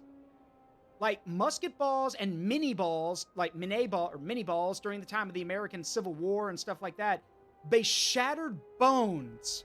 Like there was no hope of that bone recovering back then. So they would just amputate because your arm is basically useless. So that's why it was so damn scary. Like, and again, it's why I'm sure a lot of those cuirassiers were very thankful to get their breastplates because it'll stop a musket ball. Once, maybe twice if you're lucky. After that, you better get a new one. So, yeah, line warfare is terrifying. Because remember, hitting the ground or hiding behind cover was seen as cowardly. So, your job, if you were a soldier, was literally stand shoulder to shoulder with these guys beside you, and even if they get their heads blown off or get torn apart by musket balls or cannonballs, don't you dare move from that spot. Because if you do, we're literally going to call you a coward, and we're probably going to kill you ourselves. So, don't do it. Yeah, you prayed not to get hit, basically. And if you didn't, it was basically a miracle. You guys want to know something even crazier? Get this. So, I don't know if they were doing it during this time period. I do know that during the Napoleonic period, when sieges were going on, like at forts or stuff like that, they would actually pay them a shit ton of money, and even give them medals and promotions if they were the first over the wall. Like, if you were brave enough to charge the walls and take the wall, or at least get over it and live, they'd reward you for it. They'd give you a promotion. They'd give you they'd give you a medal that you would basically wear on your uniform at all times to show that you were a badass. Like, and it came with prestige and honor. One small problem with that. Average casualty rate of trying to take the walls of a fortress or a fort, like the defenses, average casualty rate was somewhere between lots and all. Like, it was not uncommon for entire units to be wiped out trying to take defensive positions like that. So, but for some guys, the reward was worth it. The prestige, the honor, the money, it was worth it. So they did it. Yes. And yes, Foxboy's also correct. Being the first over the wall and surviving would get you merit. But in this day and age, during the time of line warfare and everything, it was also one of very few ways. And I think the British did it. I don't know if anyone else did. But it was also one of the very few ways that a common-born person could become an officer. The only way to become an officer back then was you had to be lesser nobility, or you had to have the right connections. But if you were one of the people over the walls at a settlement or a fort, you could be an officer. And officers got paid. Officers were paid good money. And not to mention, being an officer also meant that you could have a career outside of the army, maybe in politics if you were interested, and maybe you could own land and all that other kind of stuff. you can imagine a lot of guys were really hankering to get over that wall and get that sweet promotion.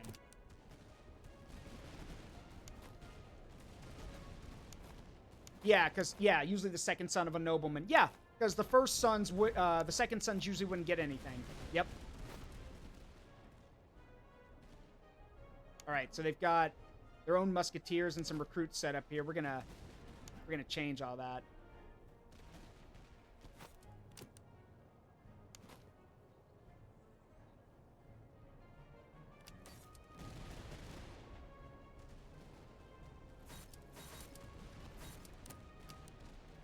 Form into attacking column.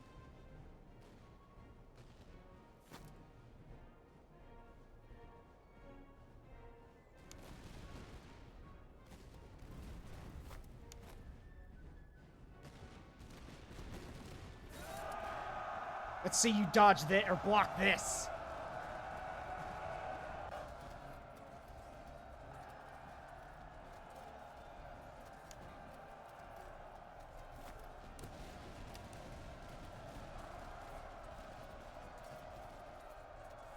Oh yeah, they're slaughtering them now.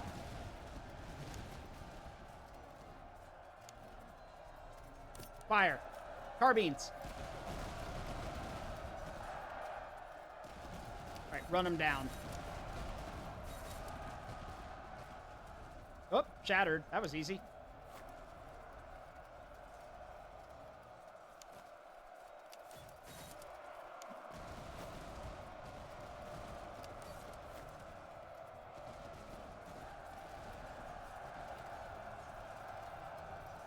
Oh, yeah, I did hear about that, Hornet, how they wouldn't modernize the Hussars because it was such a political unit. I did hear about that, which is, okay, I understand why, but it's still really dumb. Because a modernized winged Hussar unit probably would have been terrifying during the age of line warfare. Can you imagine a group of, like, again, Lancers were still a thing. They still had Lancers. Can you imagine a group of, like, can you imagine the winged Hussars? Sure, their armor might have to be toned down a bit, but can you imagine the winged Hussars charging in as Lancers, like, you know, metal wing, or whatever the wings were made out of, beating in the wind as they charge at dudes? I don't care whose army you're in. I'd be like, fuck that. I'm out of here. Those guys are nuts. See, the Hussars were outdated and political cultural shock unit became political, meaning the nobles refused to modernize from shock infantry to dragoons. The real strength of the Polish Republic was their light cavalry with the saber or Polish warhammer and one of 3 ranged weapons: pistols, blunderbuss, or a short bow. Okay, that's actually pretty based. Like, these guys being like, yeah, you know, we're gonna be light. If we're gonna be light cav, we might as well harass and attack people. Who wants a shotgun? that's pretty badass. Like, to be like, all right, who wants a shotgun? That's actually pretty cool. I wish more light cavalry used shotguns. That's actually pretty badass. Hey, the more things change, the more they stay the same. Shotguns still work. Let's see. Statistically, the Polish light cavalry did much more casualties and won much more battles than the entire Polish-Lithuanian Union heavy hussars. Huh. Didn't know that. Liso Wizisi. I probably just butchered that. I apologize. I'm American. I'm American. I can read the word, but I can't pronounce it. So Lisowicki, the famous light Polish cavalry. Now I want to read more about those guys. Still though, that is incredibly based to just be like, well, if we're going to be light cav and we're going to be, riding up and down, slashing at people with swords, and we're going to be right up in front of them, we could bring pistols, and, the bows would be good, but shotgun. just shotgun. That is incredibly based. The Hussars were just more loud and politically connected. That's why they know the Hussars and not... But you know what? Fair enough. That makes sense. Fair enough. Just a propaganda tool at the end of the day, I guess. But yeah, fair enough. All right, let's see.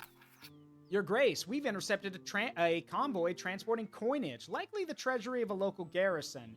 The gold has been hastily packed and there's no time to search at all. We can seize what we can and continue marching, or halt the column, dismantle the wagons, and recover every last thaler. No, we don't want to stick around. Just take what we can get.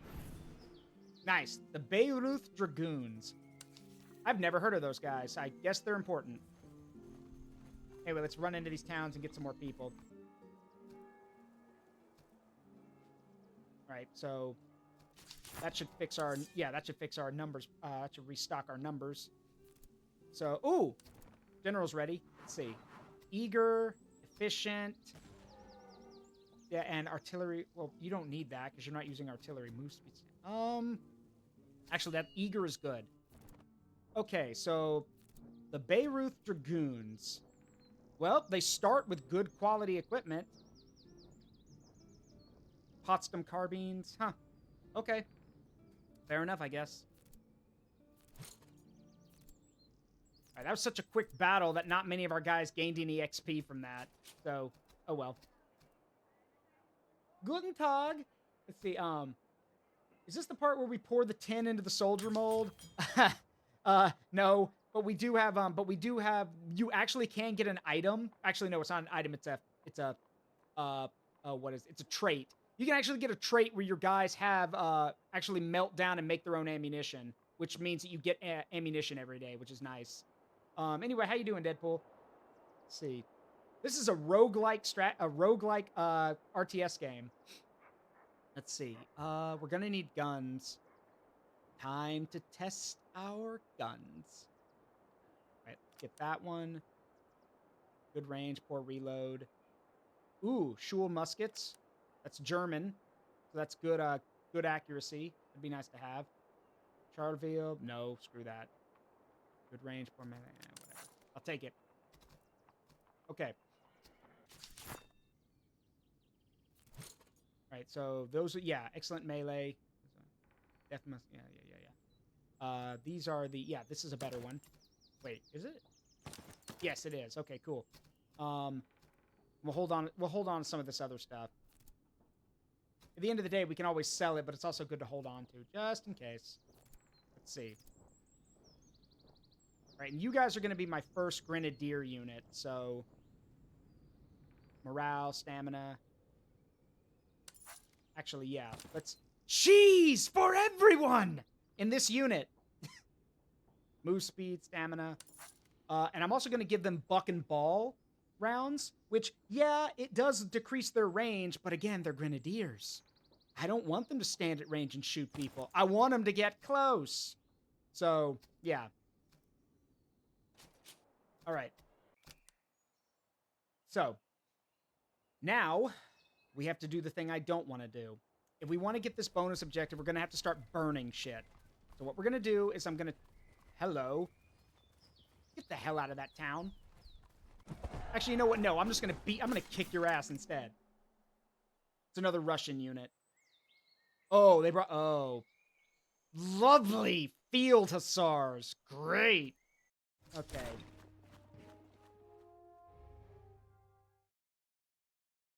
Oh, yeah, I know about the axe gun. It's so cool, but it was so it just didn't work. It's a cool idea, though.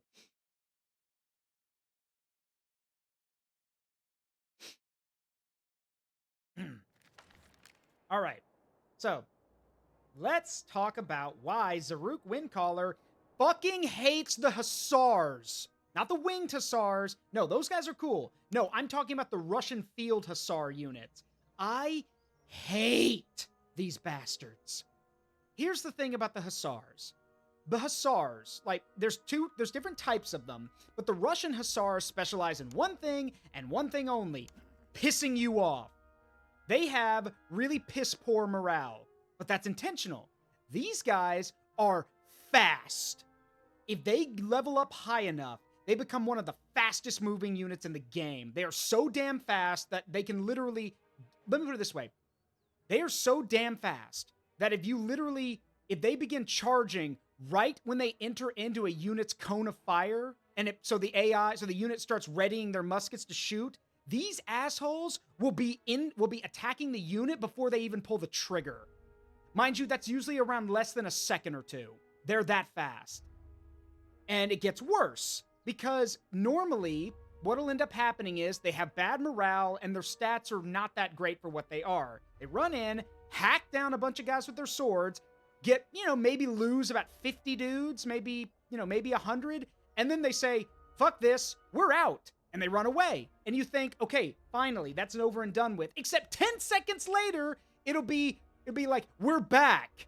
They come back, come screaming back in, despite the fact that their morale should be shot. They come back in and do the same damn thing over and over and over again until you either murder every single one of the Russian bastards, or you stop the charge by letting them come in close and then firing point blank into them.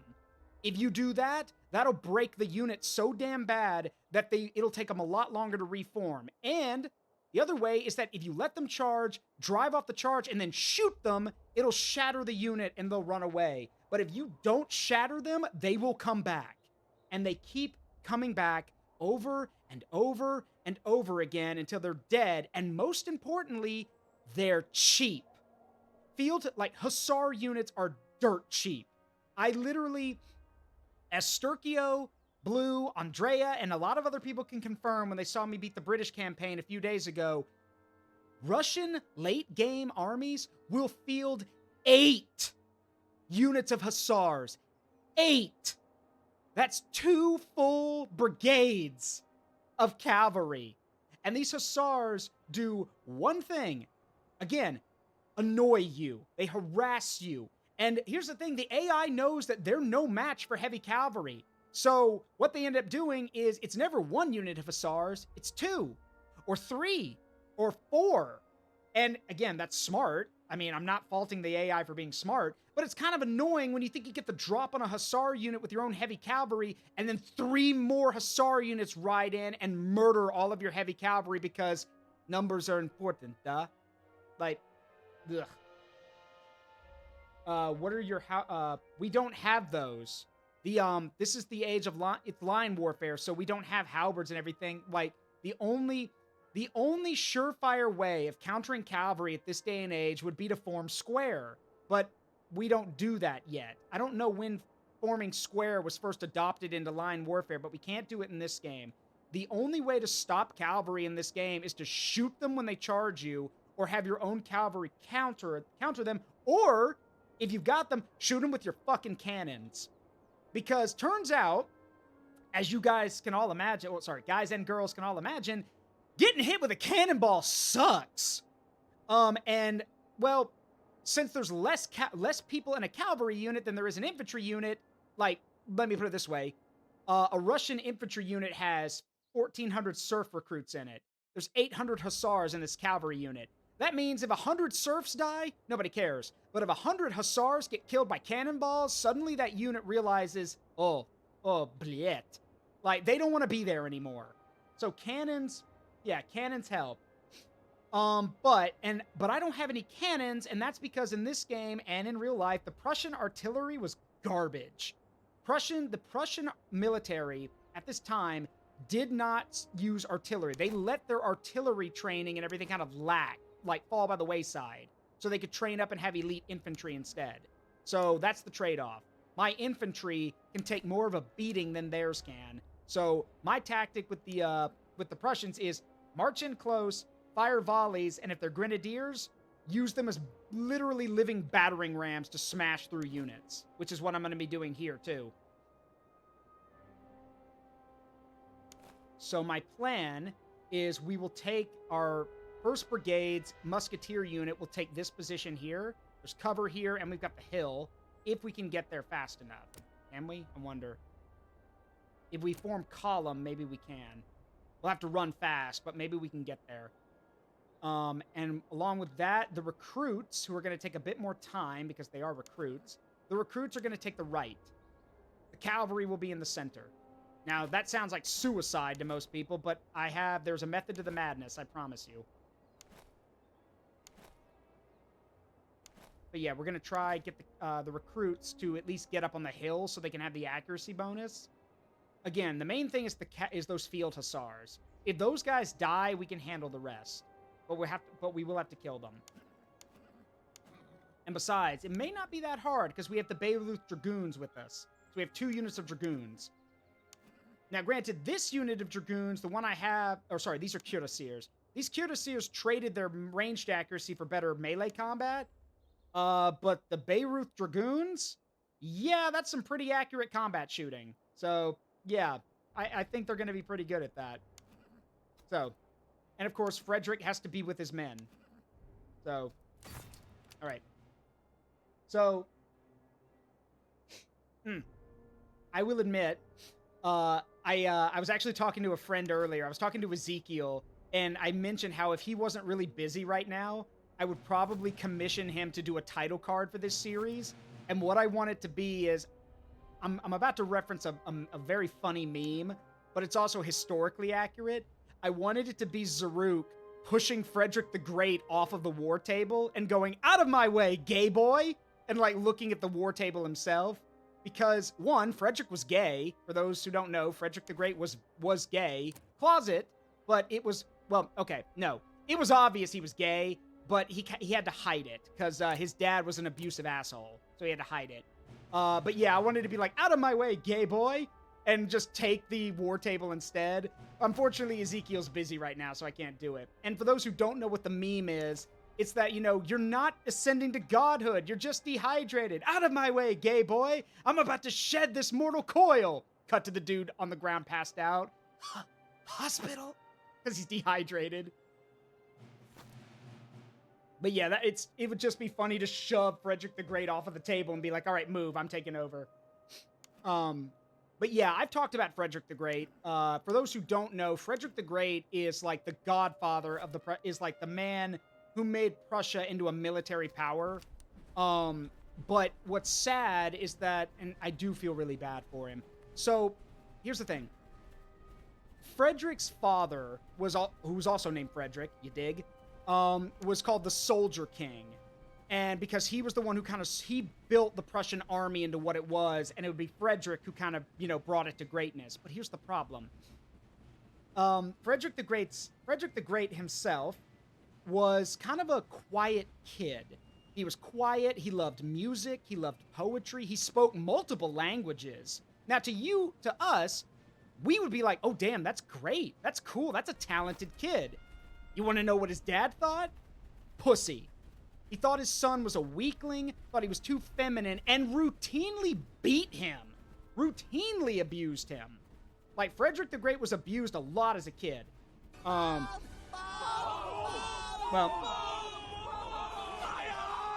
he didn't shave off Frederick's hair or anything, but yeah, he was Frederick the Great's dad was very abusive. And if you want to know how bad, God, I hate telling this story. Okay. So there was an incident where it was found out that Frederick had had enough, basically. He couldn't take it anymore. Frederick wanted out. He wanted to be able to live his life, and he had fallen in love. I believe it was I don't know if it was a teacher or if it was like a friend. I don't know. There wasn't that big of an age difference. I think it was like a few years. But Frederick the Great wanted, you know, to be with this boyfriend, basically. His dad found out. And his dad decided to punish and also, I guess, traumatize his son. His idea was, okay, I am going to execute my son's boyfriend, but before I do that, I'm going to throw my son, Frederick the Great, in prison, and I'm going to have his prison cell be in perfect view of the executioner stand, and I'm going to have a bunch of dudes press Frederick's face to the bars and force him to watch as we cut off his boyfriend's head and execute him. Yeah. His dad did that. And suffice it to say, Frederick was never on good terms with his father. So, and yes, he did train and condition Frederick the Great into the soldier he would be, but damn, like he was a monster. And as Epic Rap Battles of History put it, what's that? I'm Frederick the Great, out the gate, first servant of state, oblique attack tactics ain't exactly straight. I got creative talents and battle malice, hard to steal on the field, genteel in the palace. Because he was all those things, diplomatic, intelligent, you know, like he said, hard to steal on the field, genteel in the palace. Because he was all those things.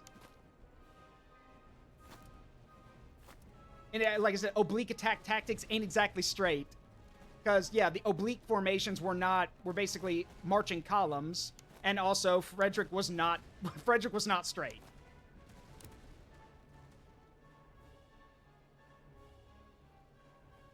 Form column. Oh, I see them over there. What do you guys think you're doing?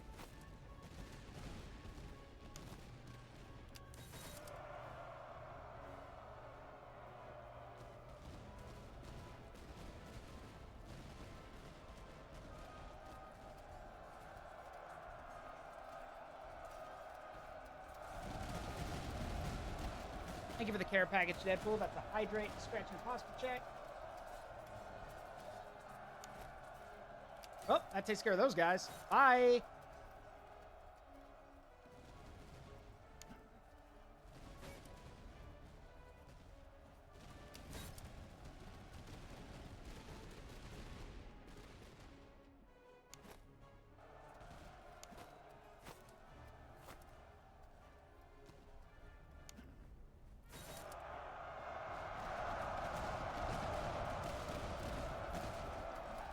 Yeah, this should wipe out those hussars. Oh, yeah, they're gone. Bye. Bye. Have a great time. They'll be back, though. If we don't stop them, they'll be back. So let's wait for them. No, I have not, JoJo. Also, we have an ad about to start. When it does, I'll pause.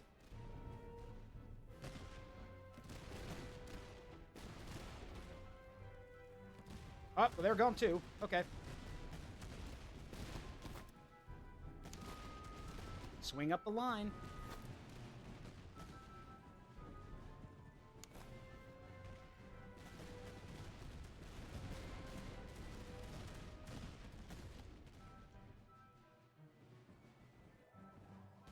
All right.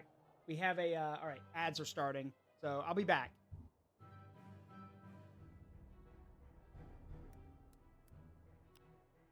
Oh. There we go.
I'm back. All right.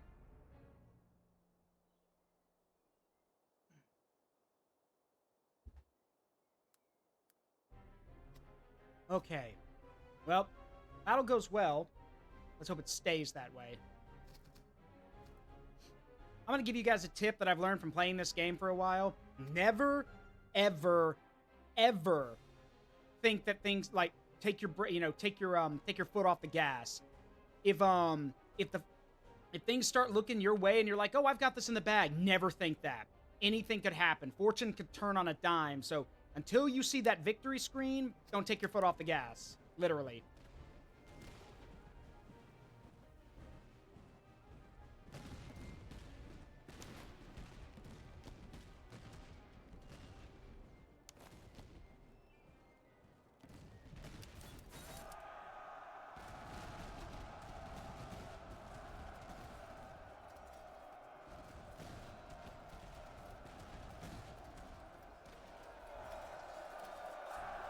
All right, that'll break that unit.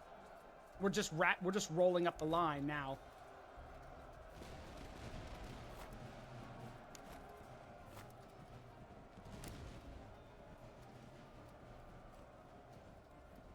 Oh, yep, I see it on the radar or on the map. Here comes the cavalry. Told you, those hussars just will not stay dead. Unfortunately, I think it's a little too late.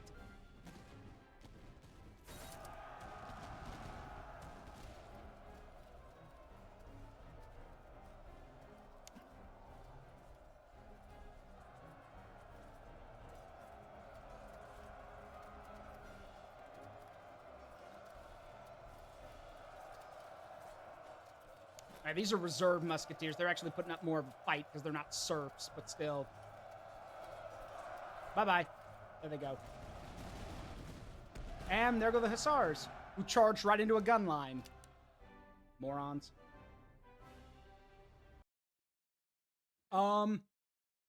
You can put it, let me think,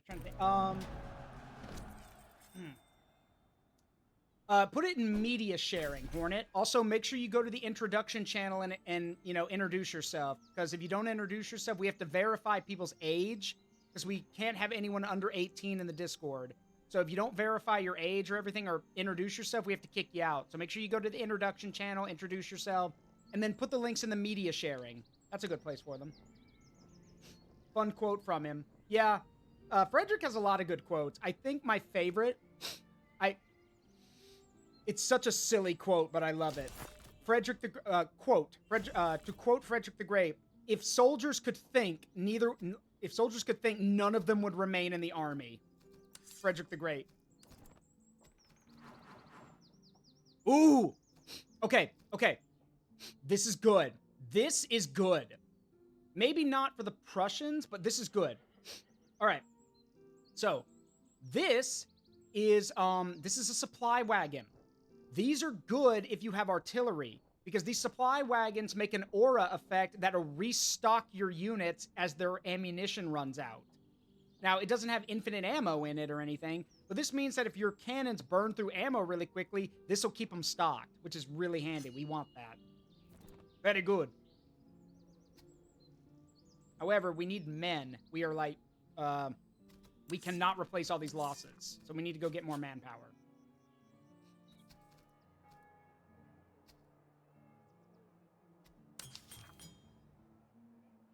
Let's see. Great melee. What else we got in here? Potsdam muskets, Charleville. Ooh, heavy socket bayonets. Really good melee for that. I'll take one. We also have some uniforms we can sell. Yeah, we've got a few things. I want to hold on to most of this stuff for now. Okay. What do we got in the barracks? Fusiliers, provincial cavalry, landmills. Like,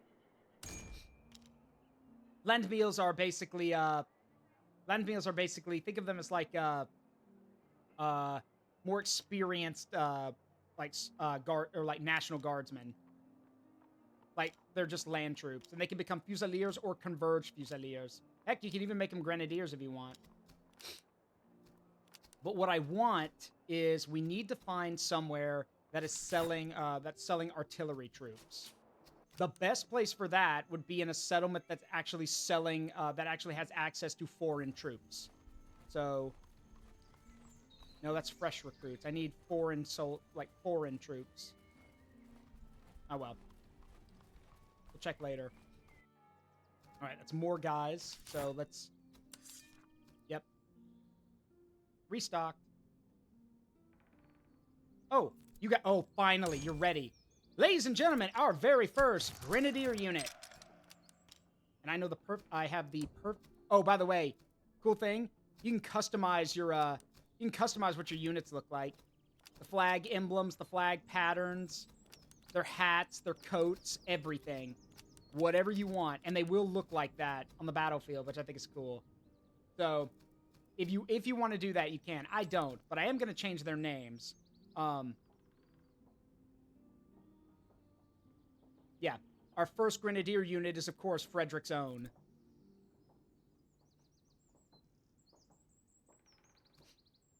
Confuse the British? Oh, yeah, they'd be very confused. Like, confused British noises. All right, let's see. Yeah, these guys have maxed out morale, which means their stats are nuts right now. The rest of these guys still have to get some training done. And these recruits, well, they're not ready to be musketeers yet. They need more training. But we still we can make them, with the rate they're training, we can make them into more line infantry. That's good. You guys selling anything good? Or socket bayonets? Hmm.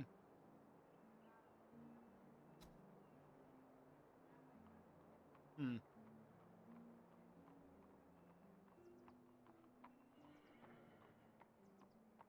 I do think I want to, yeah, light socket bayonets for better charge, which is always good. We can also sell some of these rifles, or some of these muskets we've been getting. Like this, yeah, the Tula one, and then these, Delft muskets, which are Dutch. Any units? Prussian Hussars, Cantonist recruits, Freikorps Provincial Cavalry, Prussian Hussars. You guys selling any stuff in here? Cartridge boxes, useful for infantry and cavalry. Canister rounds, if we had cannons. Wooden stakes, which are good for charge resistance and provide cover. What are the staff? Ooh, a marksman, but not what I'm looking for. Bagpipers, regimental staff. Let's see. Is there anything in here for military trees for lard? Charge. That'll actually come in handy. Because again, I'm grabbing this stuff because we need it for our grenadiers. Charge, melee, and stuff like that is good for grenadiers. That works too. Thank you. All right. Now, sadly, we must do... I don't want to do this, but it's the only way to do this side objective, and it's also a way to get more stuff. So, we're gonna have to burn the place down. So, yeah. It's awful, but you get money and gold from doing this, and it's one of our bonus objectives. I don't like doing it, but meh.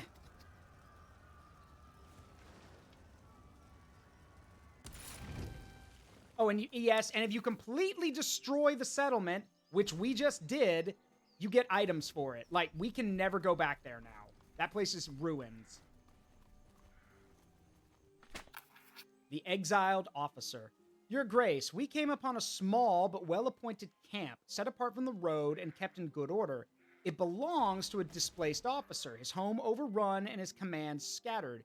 He claims to be without position, but not without talent. If we have men in need of command, he may be persuaded to join. A paid commission might encourage him to accept. Yeah, no, I don't need you. Let me see if I can convince him. I'm not going to give you anything. Wow, that was easy. Wow. It even said unlikely chance of this working. Hartmann? Wait, what is your name? Hartmann von Oldenburg. Ah, yes. German. Very German. Okay. You'd make a good grenadier commander, actually. Good melee, combat effectiveness, ammunition. Yeah, you'd make a very good grenadier commander. We'll hold on to you for now. It's always good to have backup officers just in case. So, all right. Let's see. Next.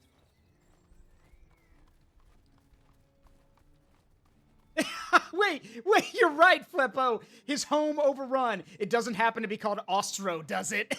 Yeah, the town we just burned down. Yeah, that would be a really awkward conversation. Yeah, I called Ostro my home for all of my life, and just recently I received word it had been laid waste due to the war.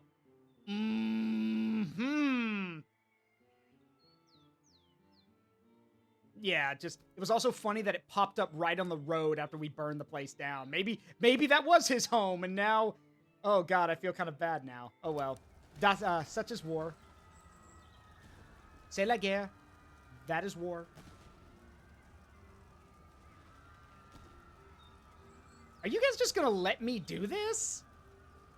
Like, yeah, the headquarters has been notified. Yeah, but where's the patrol? Okay. Because what happens is that as you do that, the AI will send patrol armies to come after you. So where's the patrol? Where's the kaboom? There's supposed to be an earth-shattering kaboom. Yeah, where's your patrol army? You're just letting me burn the place down. The last stand. Sir, we've arrived to find a lone regiment of our allies in desperate combat, surrounded on all sides by the enemy and refusing to yield. Their stand was a valorous one, but they're nearly spent. If we intervene at once, we may yet rescue what remains. Should we succeed, a formation of heavy infantry may be brought under our banner, but we must be prepared, for the enemy will not be far behind. We go. I don't abandon my men. Some Fusiliers, nice. Alright, that is an army equal to us in size, basically. So what did they bring? Musketeers. 2 units of serf recruits. Okay. Cossack cavalry. Oh boy. And then some reserve musketeers, and then a Russian battalion of artillery. Meanwhile, because we only have 2 officers right now, or 2 brigades, we can only field our standing force. But, like that matters. Our guys are better equipped, so we can handle this. Plus, it means the Grenadiers get to go into action.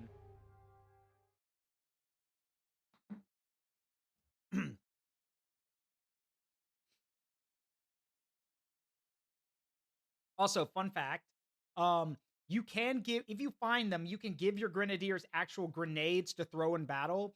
It is an ability they can use. And if you put them in just the right spot, those grenades, not only do they kill a lot of guys, they also do catastrophic morale damage. Because, nobody likes a bunch of grenades going off at their feet. So, hey, Wolf Gaming, it goes well. Okay. So, So this would be a perfect setup if I had my own cannons, but I don't, because the Prussian cannons are garbage. They've got cannons. So if we had our own, the only way for them to get to us is to cross this river. The other option would be cross the bridge, but, well, as any basic level strategy or any Total War player will tell you, charging across a bridge when people have guns is a bad idea. So they won't do that. Instead, they'll just cross the river at various points. However, crossing water in this game slows your men down to a crawl and drains their stamina rapidly. So, if we can get to good positions before they start crossing, we can literally bring them under fire while they're trying to cross the river, which is great. It means they'll be cold, exhausted, and have no cover. They'll basically be shot up as they're trying to cross. However, there's a catch. The cannons. If we do that, we have to move quickly, and that basically means we're going to be using whatever cover we can find. And some of our guys are probably going to start taking cannonballs to the face. So, some of you may die. But it's a sacrifice I'm willing to make. Yeah, I do not connect in any way with Lord Farquaad. I just like using that line because you need to accept that people are going to die in this game. If you're one of the guys who are like, I don't want any of my men to die, go play something else. Your men are going to die here. That is just the way it goes. Deal with it. All right. I think what we're going to do is I'm going to put the recruits here and up on the hill so we can basically cover this area. But the flank is going to be held by my musketeers and my grenadiers because if they do get across the water, they're going to get across. They are most definitely going to get across the water. But I want to be able to push them back if they start getting too much ground. So let's switch over to to attack column. You guys can stay in line formation, but I need these guys in attack column because they're the grenadiers. And our cavalry is basically free to do whatever it wants. I'm just going to watch their cavalry and see where they go. And Frederick can stay. Frederick in the supply wagon can stay with his men. All right. Let's see.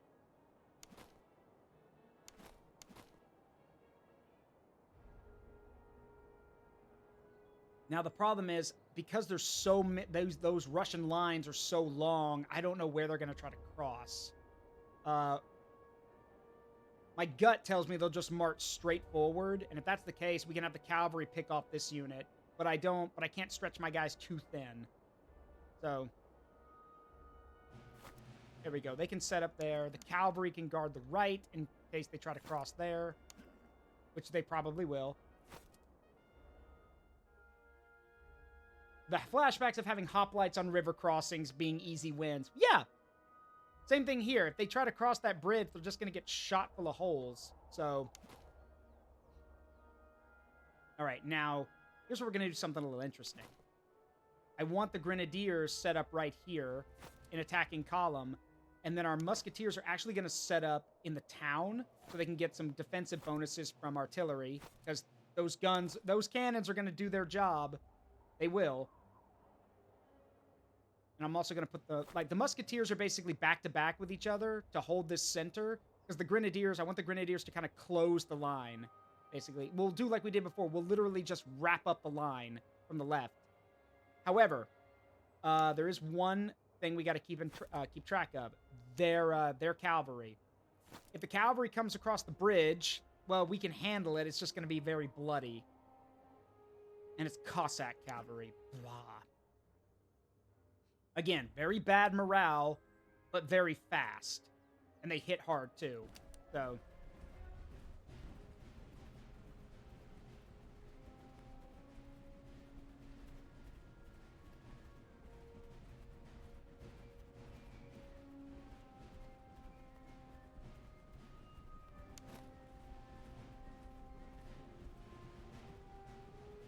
All right.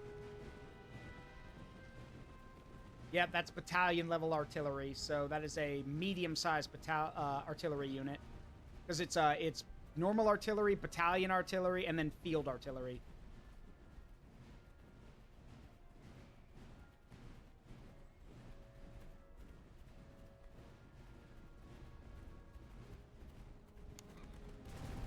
Whoa, whoa, okay, those cannons are not waiting. Watch out. Yeah, they are not waiting.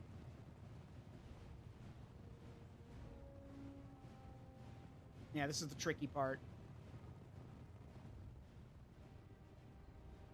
Get in the woods. That'll give us some protection.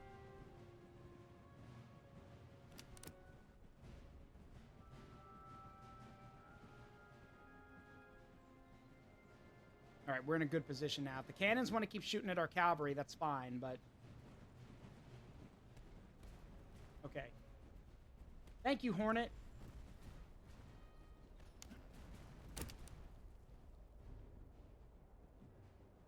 All right.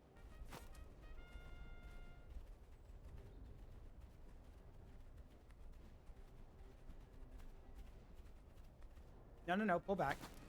Yeah, they've got the range on us. Let them, if they want to cross the river, that's fine. But let them cross under fire.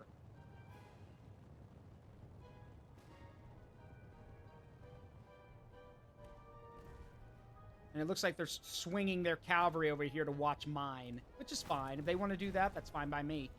That just means I'll be able to turn the left flank a lot easier. The problem is I got to keep pulling my cavalry back because those cannons are going to rip into them if I'm not careful. Oh, are they actually going to... Are you idiots going to... Okay. Yeah, sure. If you want to charge across the water at my unit into a gun line... Yeah, sure. Why not? Let them do it. Like I care. Get ready. Make ready. Present! Who I thought.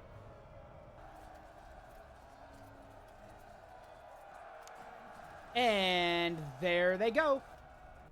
As always. They'll be back, but they're running off for now.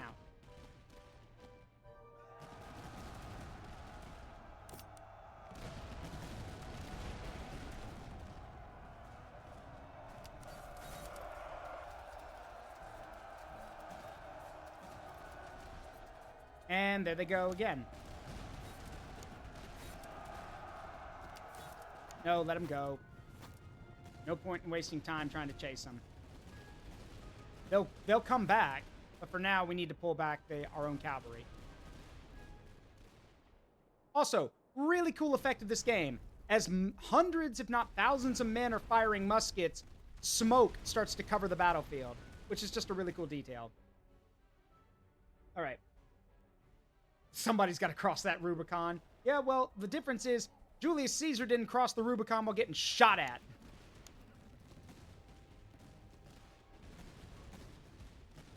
And see, they're exhausted because they crossed the river. They crossed a river, so they're exhausted. So now we're going to do something about that. Now, as your men get tired in this game, discipline starts to break down. Volley fire will become more sporadic. Your men take longer to reload. They march slower. Like, it's bad all around. You don't want your guys to be tired.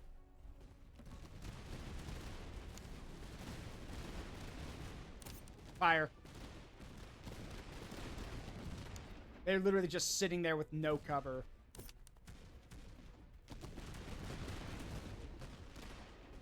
Now, I wonder... Normally, you don't want to do this, but because they're so exhausted, I wonder if...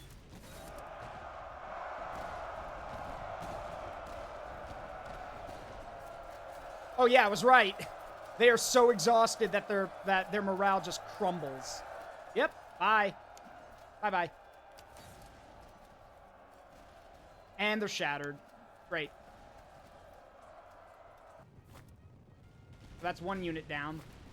And like I said, here comes the cavalry coming back for round 2. Yeah, bloodied and beaten and realizing it was probably a stupid idea. They're coming back for more.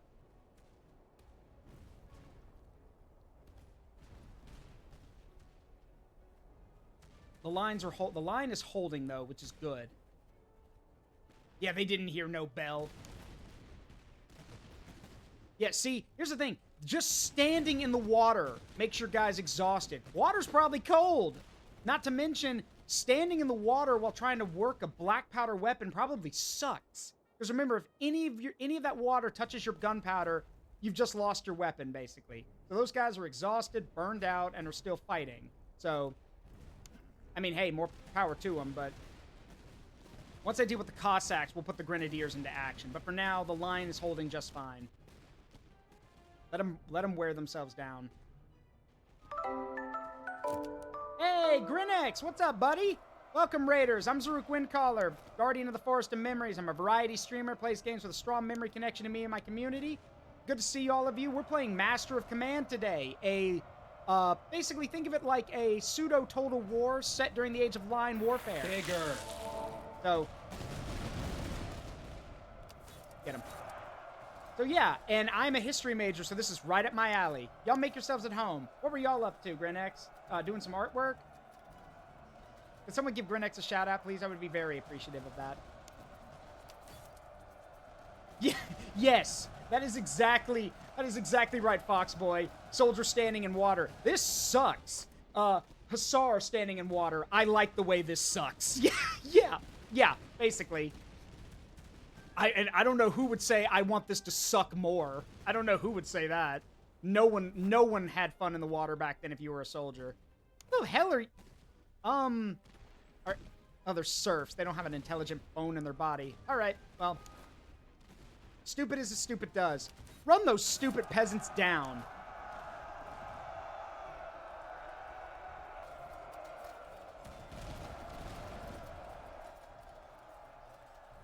Alright. Time to put the grenadiers in action.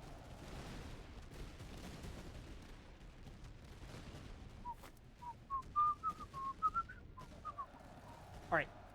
Sorry, I can't whistle very well, and wrong song. That's a British marching song, not a Prussian one, but yeah.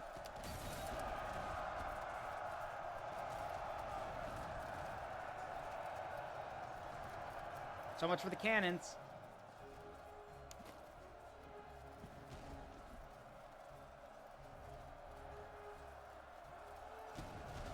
Sure sucks down there. The artillery crews. Yeah.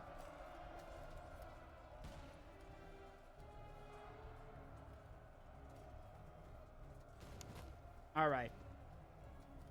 The grenadiers will fire one volley and then we're charging. God, those guys must be exhausted. Well, not our guys, their guys, because yeah, they're probably burned out. All right, and my guys are exhausted. We literally just brawled in the water. Pull back. You guys are probably tired. You can walk. You don't have to run.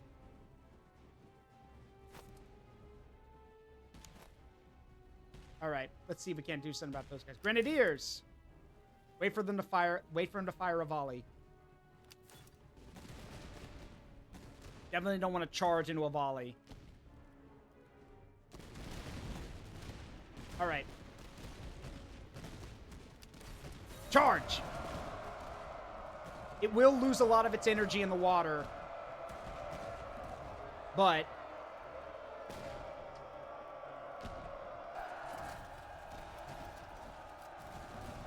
and there they go.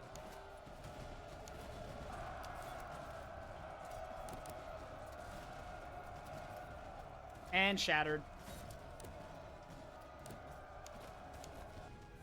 Right, reform.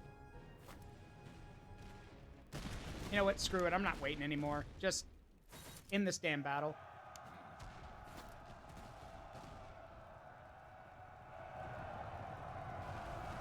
Oh, those guys panicked. They heard the hoofbeats and they're like, oh shit, reform. Too little, too late.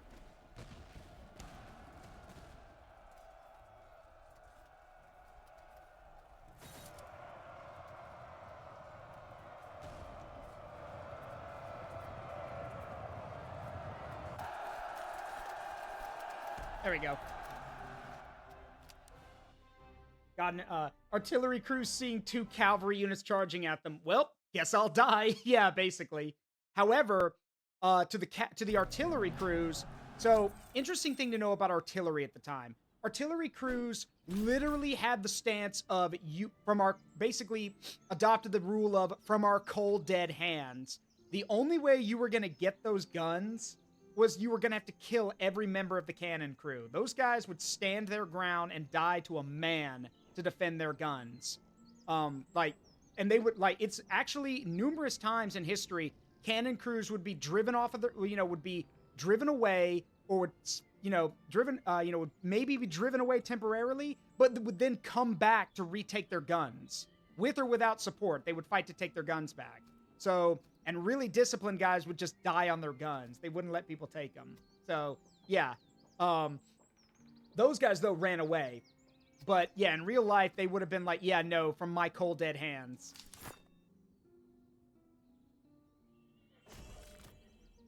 Good job, all.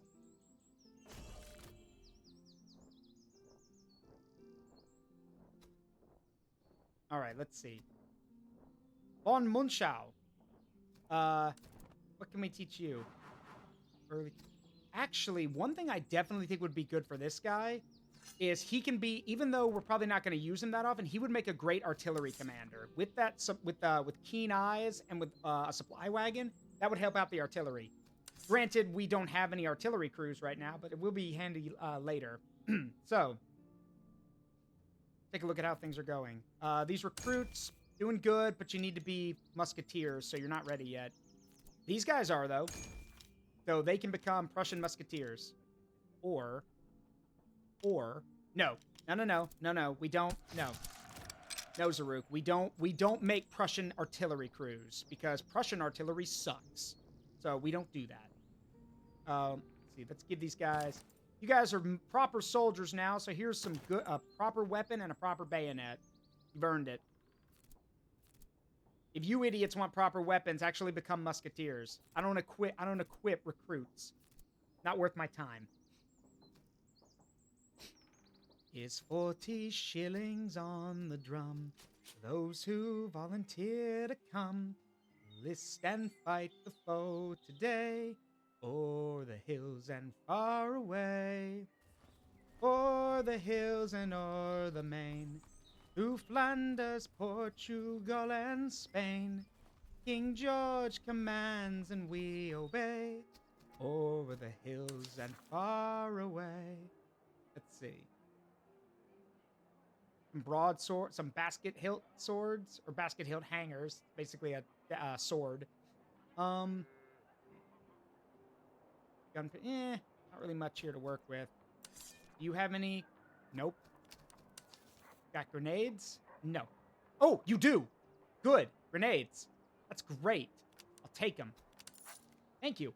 Thank you. Hey, RW, what's good, my man? What's good? If you're asking me what's going on here, I'm about to burn down this village.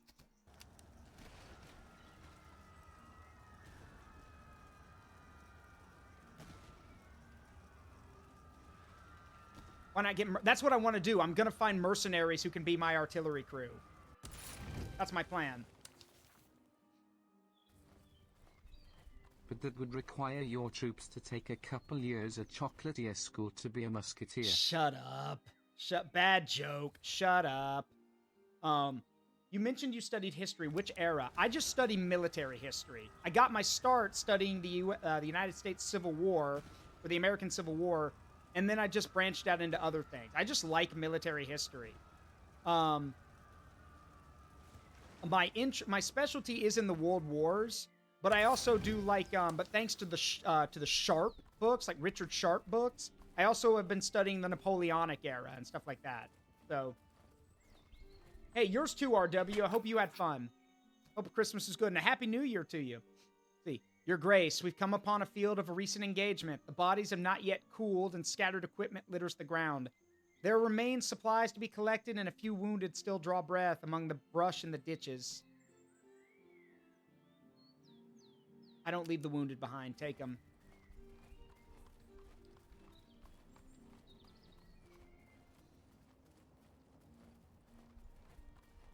Prussians and Russians fighting, burning down villages with Slavic-sounding names. Business as usual. Enemies captured. Sir, we launched at first dark. Oh, right as the sun goes down. Okay. And the column crossed in silence. Oars were muffled, the engineer kept the craft tight, and the current was mastered with guidance on the ropes. We landed above the camp, seized the pickets before they could cry alarm, and formed a line in the trees. At the signal, the tents were rushed, and the enemy, heavy with drink, broke without order. Guns and colors were taken, officers secured in their shirts, and a broad body laid down arms. Our losses were light, and the men kept their ranks in withdrawal. We now hold the far bank and the ford behind us, with prisoners and stores enough to show for the night's work. Well done. Some basic equipment and some good reserves, and, well, we probably won't need a lot of reservists anymore if everything goes according to plan. So for now, let's move on. Let's keep looking, because I'm trying to find a city where we can recruit foreign troops, because we are fighting in Russian territory, so we can get Russian artillery. Not the best, but hey, still pretty good. And some artillery is better than none. Guten Morgen. Fusiliers, Flycorp recruits. Yeah, not really much to work. Well, actually, having some more Cantonese recruits would be good. So, I'll take a few more. Because we're basically getting our army now. Probably when we get to, like, the second and third act, we're probably not going to be buying a lot of troops. So it's good so we can save our money for equipment. So it's good to build up the army now when we can easily get access to recruits. I'll take all the ammo you have, please. Thank you. Any good guns here? Ooh! You've got Jaeger rifles. Okay, here's why I'm excited. The Jaeger rifle is the best and most accurate gun in the game. It has the best accuracy, the best range, and, well, yeah, it takes forever to reload, and it's shitty in melee. It's still a rifle. So, yeah, we need... I'm gonna get that. I'm getting one of those. I don't know who I'm gonna give it to. Probably one of our, if we get some light infantry, but I want this. Because those are rare. They're very hard to find. Let's see, what else do we have? Land pattern, Nustat. Good range, poor reload. Great range, very poor melee.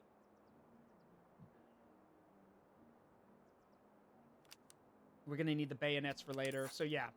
Do you not have any... no German weapons. Man.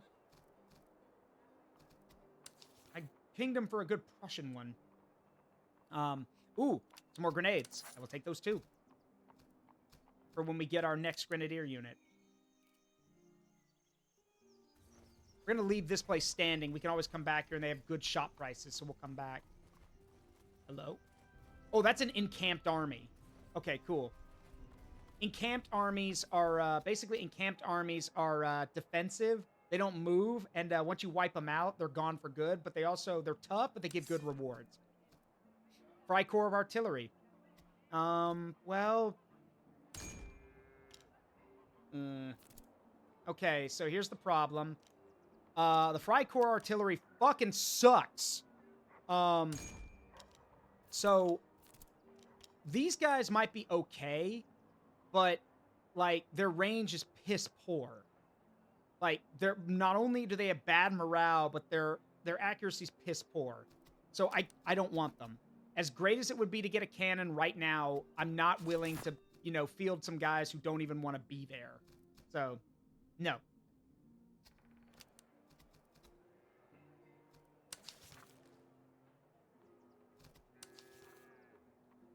You insult me by having this. This village burns.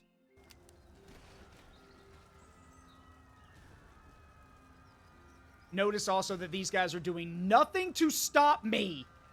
They can see me doing this, and they are doing nothing. Frontline focus. Fire damage drops by 10, and we take more flanking fire damage, but we take 10% less frontline, like, damage to the front. Look, any artillery is good artillery except Prussian. That's what I mean. Prussian artillery is garbage. It just is. And yes, any artillery is good artillery as long as it's not Prussian. Hell, they make a joke. They make that same joke in this game where, like, you get to choose between a number of different units of different nationalities of infantry, and in the French one it says French. I might regret this. Like, so no. Even the game is aware that some units are better than others.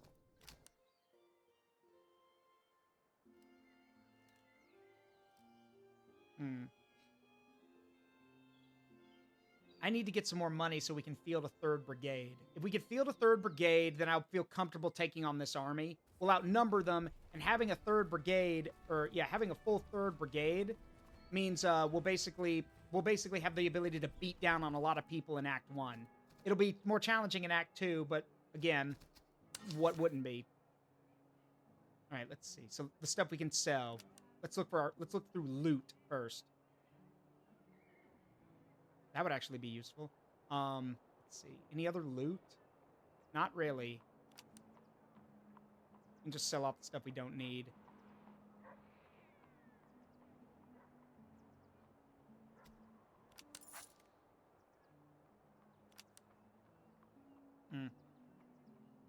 I am going to hold on to this 6-pound gun, or that's a 3-pounder. I thought I had a 6-pounder.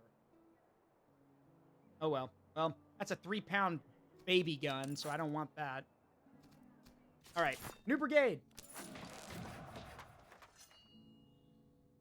You make them sound like PDF forces from 40K. I mean, no, that's the Russian serfs. That's the serfs. No, the Russian bare basic infantry. Literally just farmers given muskets. That's the PDF from 40K. No, like, so I've mentioned it before, every army has its strengths and weaknesses. And these are based off their actual historical strengths and weaknesses. The Prussians have the best heavy infantry in the game. But because they had such good infantry and good officers, it means that their artillery corps suffered. So, and now von Oldenburg, welcome. You're taking command. I'm giving you command of our 1st Grenadier unit because, well, I honestly don't know who else would take command. And again, you're better at commanding melee troops, so you're taking over. I'll also give you the Fusiliers, which are, in a way, their own kind of shock troops. And then we're training up these 2 units right here to eventually become Grenadiers as well. So, and then these guys can become standard line infantry. So, get these recruits back on the field.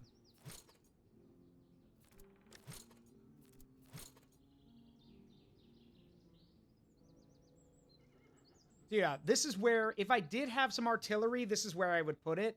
But again, as long as it's not Prussian artillery, because it's that awful.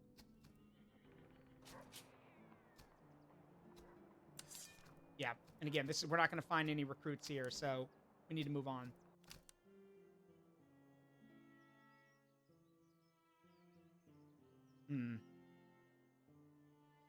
Let's keep walking this way.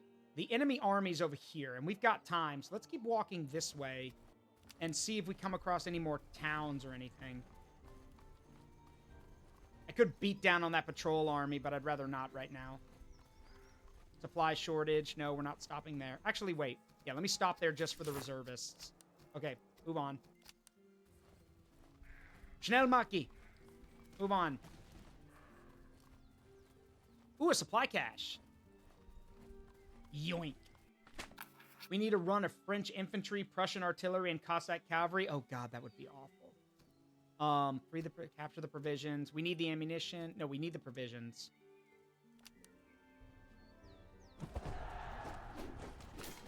You guys are... I don't know whether to call you brave or stupid. Actually, no, it's both. No. Actually, no. There is no bravery here. This is suicide. They have 2 units of serfs and 1 unit of provincial cavalry. This is Vasily here. What this is, Vasily just got his first appointment. He literally just got his first command. And his thought process is, I want to make a name for myself. So I'm going to take these little over 3,000 men, and I'm going to go fight that Prussian army that just walked past my supply depot. There's a fine line between bravery and stupidity, and you, sir, have crossed it. No, he didn't cross it. He jumped over it. Hey, Sarge, how you doing? And yeah, the game's great. You need to play. It's so good. I wish it had multiplayer, but it doesn't. Good to hear, Dino King. All the better. Okay, just to put this in perspective for you guys. Here's my army. Actually, let me just... Hold on. Just to paint a picture here. I'm going to put all of my guys together so y'all can see it. So, this is my army. And this is theirs. Way over here. That's it. They've got 3,800 men. So 2,800 dudes and 1,000 cavalry. They don't even have 4,000 men. You want to know who else pole vaulted over the line? Leroy Jenk. Yeah. Yeah. All right, time's up. Let's do this. So when's the game won? The game is won after you complete all 3 acts. So in the first act, in every act, you have to fight the headquarters detachment. Once you do that, you move on to the 3rd act. And the entire time throughout the acts, you're building up your army. The final test is actually a terrifying one. The final test of every campaign that you play through, every run, basically, because it's almost like a roguelike. The final test is you will fight the final headquarters army, which is usually going to be a massive army, usually 5 brigades strong. And then immediately after beating it, fight another one. So the game's like, oh, cool, you beat the first army, here comes the second one. And as people can attest, because I was they were there when they saw it happen when I beat the British campaign, it is terrifying to be told, hey, you just beat down that massive army that outnumbered you, here comes another one. Are your guys ready? Yeah, it's rough. Let's see. Prussian cuirassiers, musketeers. Yeah, so 1st Brigade, my elite unit. The cuirassiers can stay over here for now. Well, both cavalry groups. Musketeers are going to the front, as they should. I'm also going to be... This is a terrifying thing to imagine, but it has to be done. We're also going to put all of the recruits... Yeah, I'm putting the recruits in the center of the army. Now, that sounds like anyone else would be like, what the hell are you doing? They're not ready for that. No, they're not. But that's the point. If they succeed, they'll be veterans. If they don't, well, nothing of value was lost. They need to get experience quickly, and the only way they're going to get that is by being in the front, in the middle of the battle and getting shot at. So... And I'll bring... The Grenadiers are going to be on the right, so it's not like they'll be alone. Yeah, Fusiliers and the Grenadiers on the right, and then I'll put the Musketeers on the left. So if anything happens, we can swing around and handle the problem. Yeah, what? Yeah, wait, you... No. So when you fight... No. Every time you fight... you can field up to 5 brigades. I can field 5 brigades. I don't have the money or the equipment to do that, but you can. The point is that once you get to the final act of the game, which is the hardest, you fight the headquarters detachment, that you fight a grand army, usually 5 brigades, which you should have by then. And then immediately afterwards, the game's like, oh yeah, there's another one coming. You've got about a week, and then they're going to be here. So you basically have to take that time to pull your guys together and basically refresh your losses and hope you're ready to fight another army. So, and I was. Barely, but I was. I used up all of my equipment, all my ammunition that in both battles, but yeah, it was worth it. I won. So, yeah, it's 2 different groups. Yes. Okay. I'm just going to let them come to me. If these, like, you know what? Screw it. All right, recruits, this is where you get to earn your honors. Just stand there and wait. Wait for them to come to you.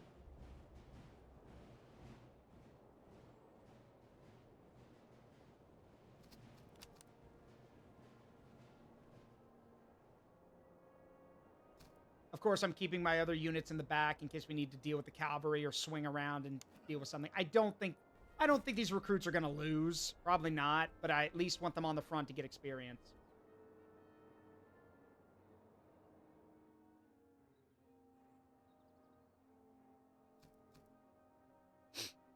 And yes, hey, on my first ever playthrough as the British, my first ever campaign playthrough with them, I won. Like, I had to fight 2 giant Russian armies, and I still won. I lost a lot of good men, but at least I won.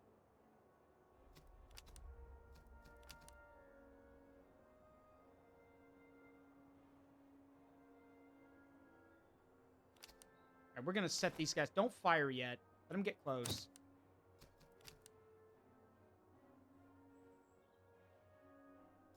Or you know what? I got a better idea. March out to meet him. Let's close the distance.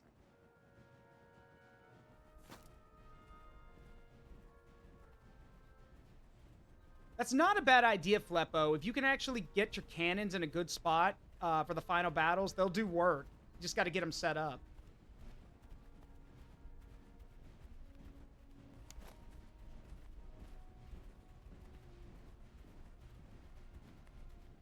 And now we wait.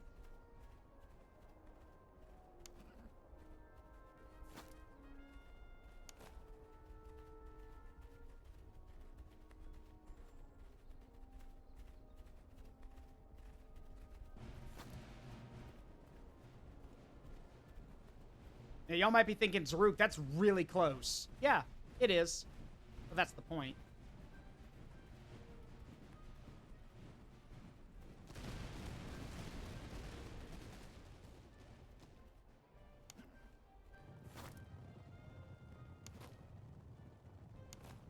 Angreifen! Fire, fire! There we go. Fire!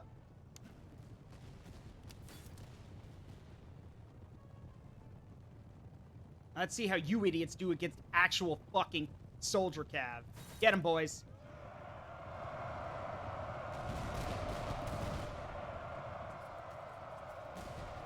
Yeah, it turns out not very well. Bye. Hey, you guys can stop. You're not going to catch them. I love how the Dragoons were just going to keep chasing them. Bye-bye.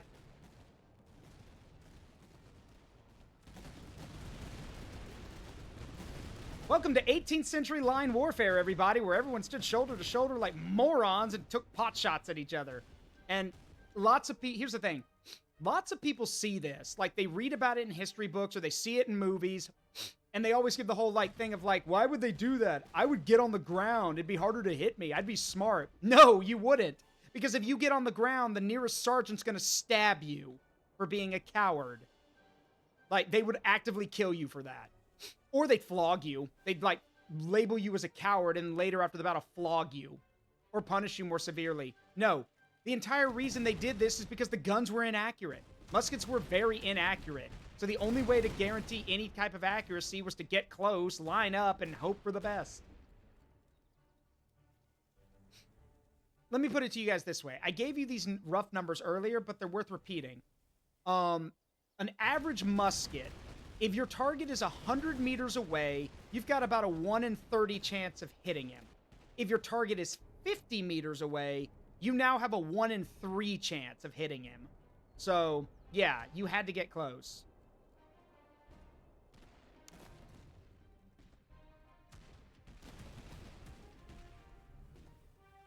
I'm just going to let them slog it out.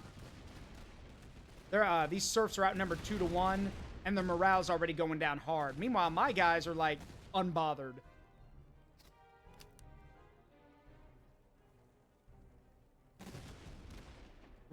Prussian soldier watching his buddy get shot with a musket ball. This is fine.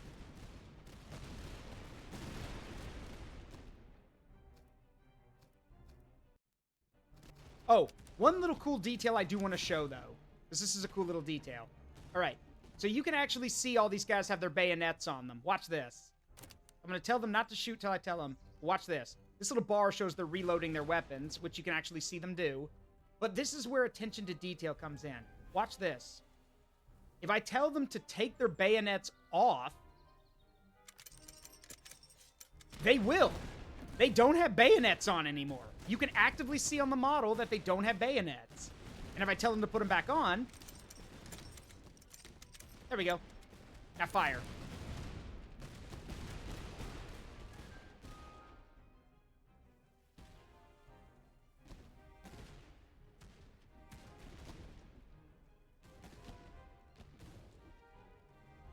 All right, I think these guys have had their fun. Let's actually do something about it.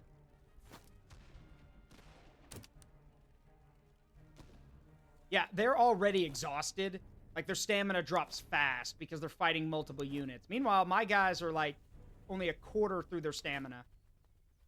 Except these guys. These guys are not bothered at all. Probably because they have more experience.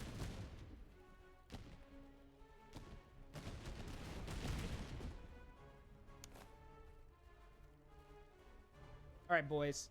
Let's get even closer. Now, I don't know about you guys, but if I saw a bunch of guys I was shooting at suddenly just shoulder their weapons and march this fucking close to me, I'd be like, yeah, we should probably move. We should move or we should do something because they're really close.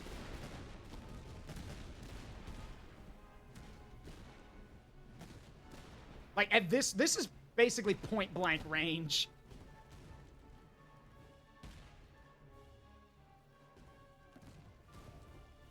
But the shock damage, just seeing these guys walk towards you and just thinking, oh god, oh god, oh god.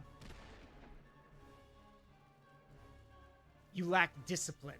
All of you Russian bastards lack discipline. Let me show you what a little bit of Prussian discipline does for an army. Fire!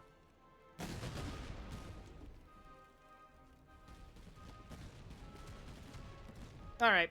Let the cavalry clean up the mess now.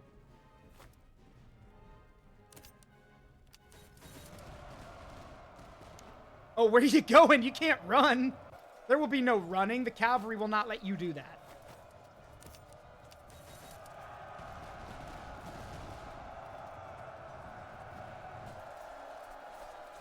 There we go.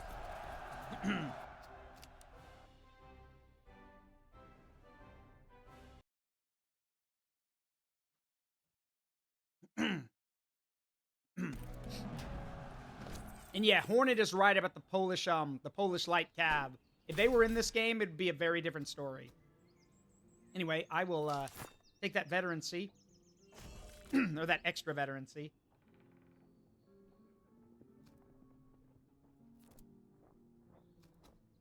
Why have you guys not leveled up at all? Okay, whatever. Sorry. So these guys are recruits now? So, well, they're leveled up enough. So now you're going to be musketeers. Welcome to the line, infantry. It's awful. Welcome to the world. It's awful.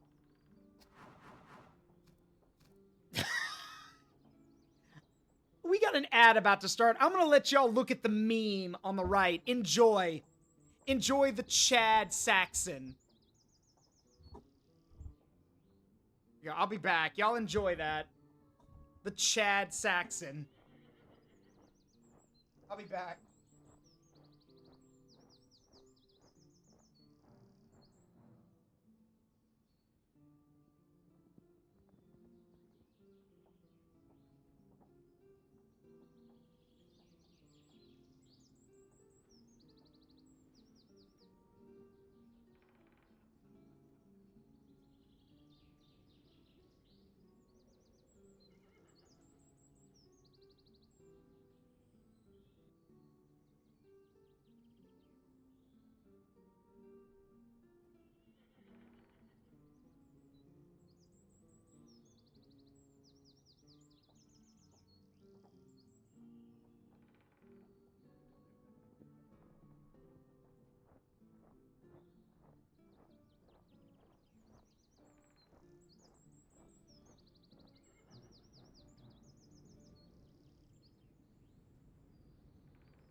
All right, I'm back.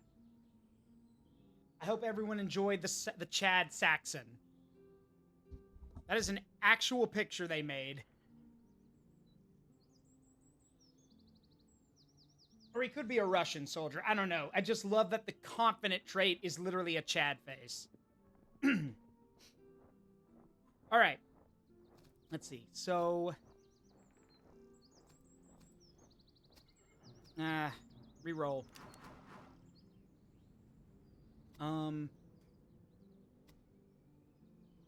Actually, that's not a bad one. Morale damage, if we give him a cannon... if we give him command of a cannon unit, that would actually be very handy.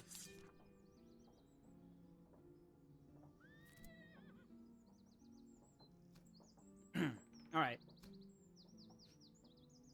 I've got tons of stuff.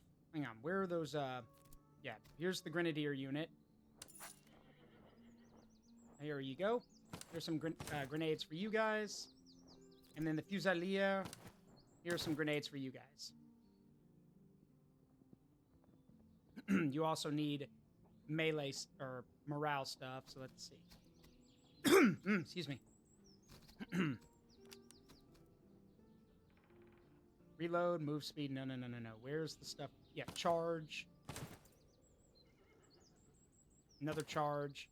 Oh, we can't. Oh, yeah, you only pick one. Okay, where is it? Accuracy. No. That'll work. And you need weapons for charging. So there we go. And then there's a good bayonet. That'll work. And we'll eventually some of these musketeer units will also become grenadiers. But for now, we're good. All right. Let's keep walking and see if we can find another a big city.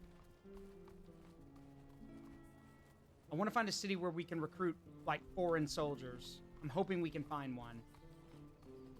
Because, like I said, I would like to recruit some, like Hornet pointed out, we're better off, because our artillery's garbage, we're better off recruiting from recruiting foreign mercenaries. Your Grace, our column has arrived upon the flank of a friendly force who now prepares to launch its final assault upon an enemy position. They've requested men to aid in the attack. We may furnish them with reservists as we see fit. Yep. Oh, well, thanks. The assault fails. We lost a lot of men for nothing. Thanks. Oh, well.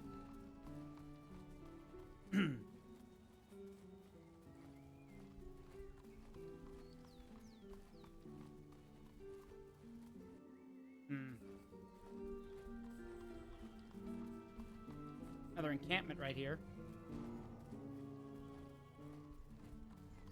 What do we got? Allied training ground. You've been invited to an Allied encampment where senior officers are conducting field exercises with their men.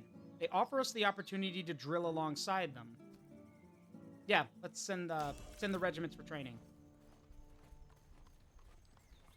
Also, before I forget, let's go into this town and get some ammunition. Oh, I can't. Never mind. Well, there are other ways.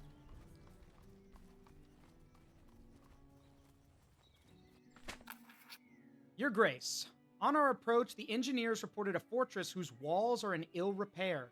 The curtain is cracked and slumped in places, revetments rotted by long weather, and the ditch choked with fallen stone. The enemy labors to shore the gaps, yet a practicable opening already shows, and our batteries need not be unlimbered to make it so. We may form the storming parties at once, or force the breach before the defenders prop it. Excuse me. Well, we've got grenades. So, into the breach. See, so we can starve them out, or into the breach, or we can seize the covert way with grenades. We'll lose a grenade item, which sucks, but likely chance the fort's captured. Yeah, seize it with grenades. The fortress is taken. And we get some stuff. Nice. And a new doctrine. Let's see. Let's go Master of Command. No, Oblique Order. That's good. So yeah, every time we take a fort, we can get a new trait, basically. There's forts scattered all over. You just gotta find them.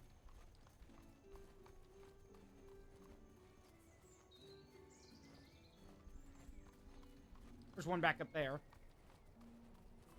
I need to go up there anyway, so... Still no sign of... I guess we can't get foreign troops yet, which sucks, but that's okay. We'll make do.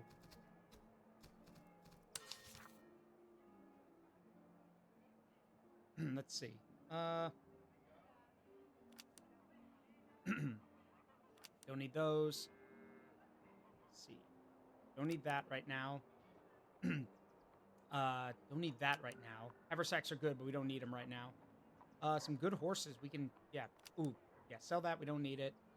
Really wish there was a button that just said sell all unusable items.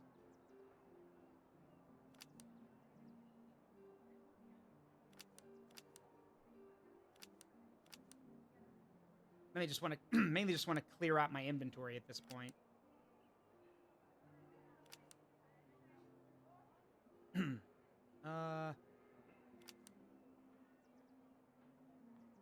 Yeah, I think that'll do for now. Thank you. What do you guys have? Anything? Not really. Prussian, yeah, of course not. Powder house. You are selling grenades. I wish you had bigger ones, because we need some for our guys. Still, I'll take them. Ooh, hang on. I'll take them anyway, because we might need to use more of them to take more positions. Or more forts, I guess. There we go. That's plenty of ammunition now. Okay. I'm going to take those. These go to our grenadiers. You guys can get the ones I just bought. There you go.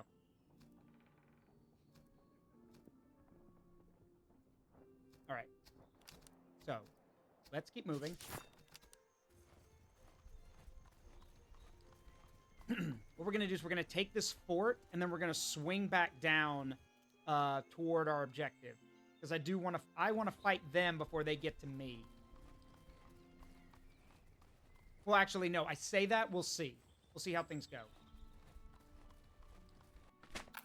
Your Grace, we've identified an enemy fortification of traditional design. Its bastions standing firm. Importantly, the outer redoubts have been left completely unmanned in these early days of the war. Even so, the position is garrisoned and well watched. A formal siege will be necessary if we're to carry it by force. Well, the thing is, we don't have guns, so we'd have to... Yeah, we'll have to push our troops forward with sappers. Actually, we... Oh, that was easy! Okay. The walls are breached. So, wait and starve them out, or into the breach, or seize it with grenades. How long do we have? We've got time. We'll wait. Oh, they sortie. Oh, so they fought. Oh, they fought us off. All right. Well, fine then. Take it. Next, cadence marching, night marches. Let's go with move speed. Yeah, let's go with cadence march. All right. Unfortunately, that cost us all of our reservists. So we literally have no way to replace our losses now if we get into a fight. So we're gonna have to swing by, get some more reservists if we can, or what would be better is we need to swing into the towns we haven't gone into yet. I know I've skipped a few of them. So, all right, we've been here. Let's try this one. Because at the end of the day, if we can, our ability is that we can get more people just by going to towns like that. So we have taken some losses, so we're gonna have to go to other towns and keep restocking. Oh, yeah, I was about to say, you want to pick a fight with me now? I don't think so. Run. Run, slow boy, run. All right, we've already been in here. What about Lubriz? Have we called up the militia from here? Yes, we have. Okay, crap. Well, fine. We'll fight this battle. We're only a little under strength, so we'll fight it, and then we'll take a bunch of prisoners. You can conscript the prisoners you take into your army, It minimizes your casualties and gives you more men.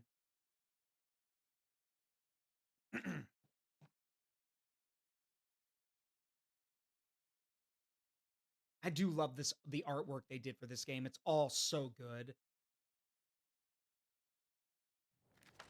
All right.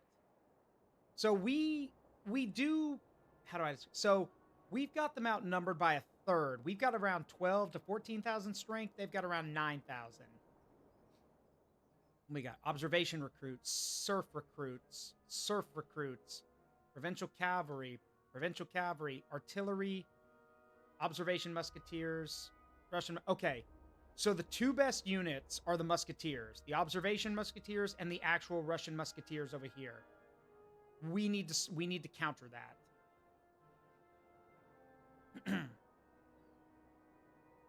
So I think what we'll do, as tough as those guys are, they're probably not as good as grenadiers. So we're definitely gonna fight them head on with the grenadiers if we can.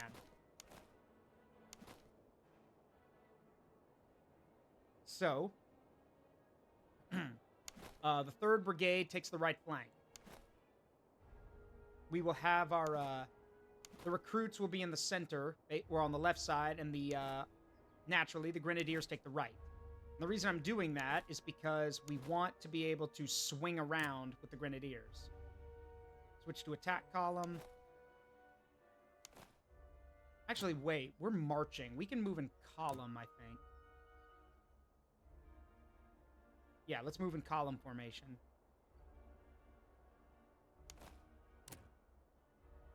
Or, no, let's go into attack column. Mainly because if we're in column and we start getting hit by cannonballs, our guys are going to get ripped to shreds. Because the cannonball will bounce through the whole formation.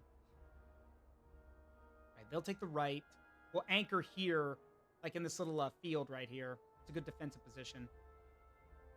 The center, I could probably get some guys here in the center. They'll take a lot of cannon fire, but at least they'll be able to hold it. And then the left, we can anchor over here. So, let's see. All right. Just like before, it's time for a lot of these, it's time for the newbies to kind of earn their stripes. Well, they're not new anymore, but they're definitely not as experienced as the rest of our guys. So, the cavalry will be in the center to help them out, but everything else is, yeah, they're gonna have to do it alone. The elite musketeers are on the left to hold this side over here. And these guys who basically just got their stripes, basically, and were just made musketeers, are going right in the center. They're gonna get hit by everything. Cannonballs, artillery. But hey, it's a good way to earn your paycheck if you survive, but we're not gonna tell them that. I'm sending Frederick with the Grenadiers, obviously. And we don't want to lose the supply train, so I'm going to keep it over here with these guys. All right. We'll secure this ground right here with the cavalry. You guys are good in line formation. Just get up on the hill. Take that hill. You guys. Hold this position. We'll advance if they need us on the hill. They're probably going to, but we'll see. And then the right flank is over here. You guys are in attacking columns, so just move and secure this position. And Frederick, of course, goes with me. Frederick will be in the town. I do not want Frederick the Great to get hit by a stray cannonball.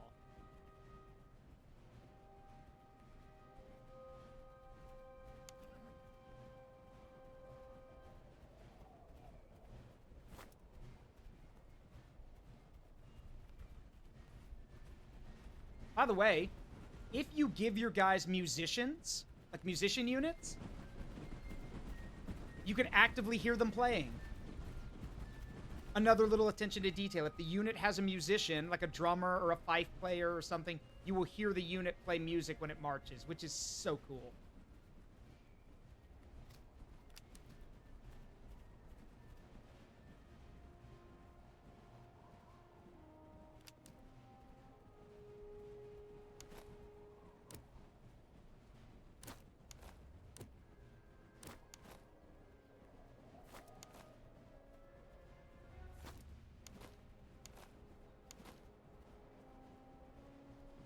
I want the grenadiers on the hill. Let's see.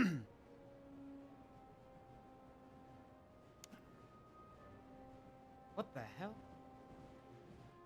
I was about to say, why is the artillery, like, coming right down the middle?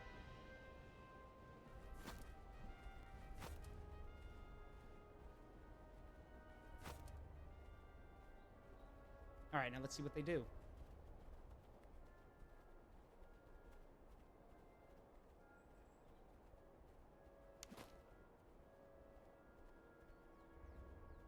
We're spread out, but I want that. I want us to be spread out so we can basically, so we don't get swamped in one place. If they want to concentrate all their power on one position, that's fine. That means we can take advantage of other positions. In this case, what I'm hoping they'll do is they'll see the centers exposed and they'll just throw everything at it. And we can just loop around from both sides. Well, we're waiting.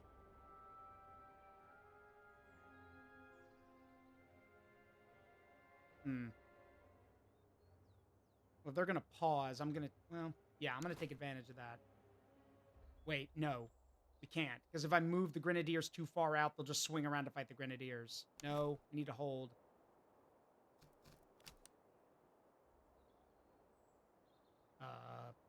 You guys going to do anything? Is the AI gone stupid?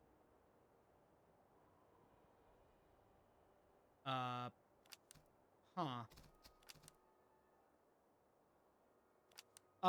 This has never happened before. I have literally no idea why the AI is not moving. Like, why are you not moving at all? That's really weird. I guess maybe they're waiting for me to make the first move? Huh. Okay, fine. You want to play it that way? Let's play it that way.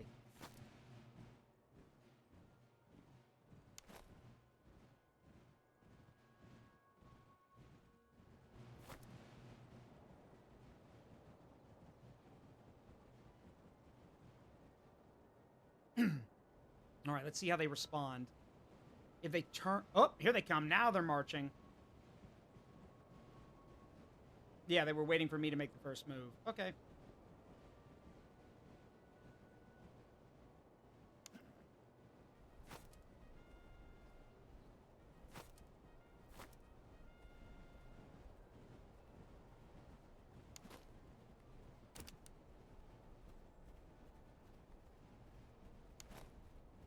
Wait.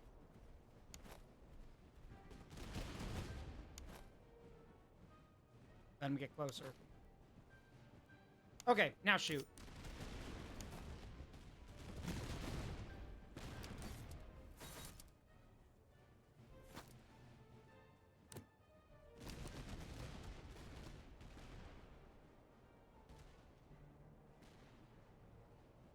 I'm gonna let the Fusiliers get the, have some fun today.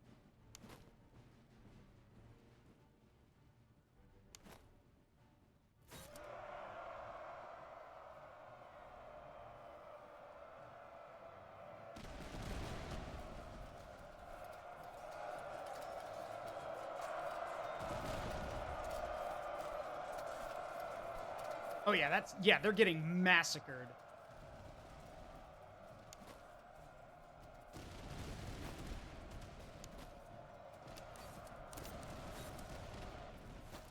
Reform. Reform and fire. Don't let him get away.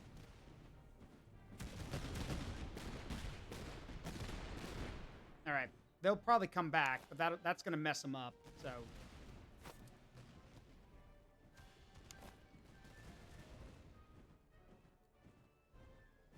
Now, I am curious as to why their cavalry's not moving, but whatever.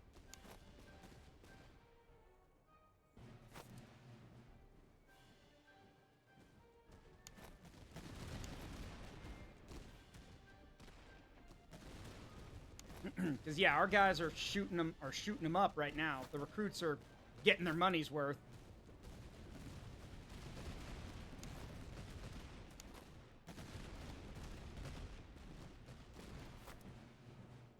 Stay in formation and keep marching.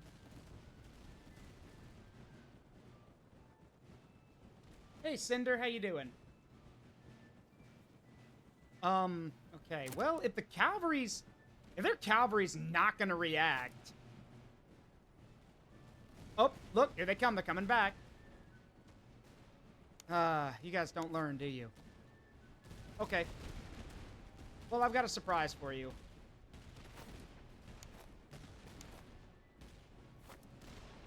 I would like to play a game. What's a fun game? It's a very nice game. It's called Catch. Grenades! See how you like this, idiots. Yeet! Ooh, that looked like it hurt. Alright, you may now, throw another one. Yeah, you may now throw another one. Yeet!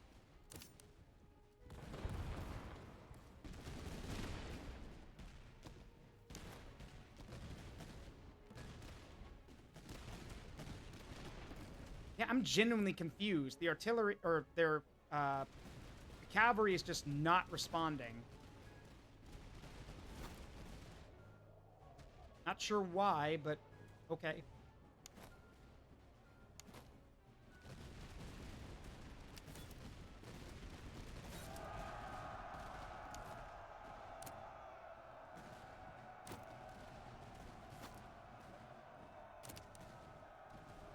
Yeah, Fusiliers are gonna break those guys. Oh, now here they come. Of course. Countercharge.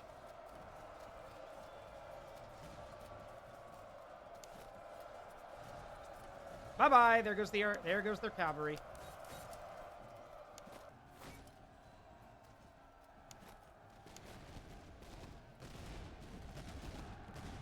And shattered. Good riddance.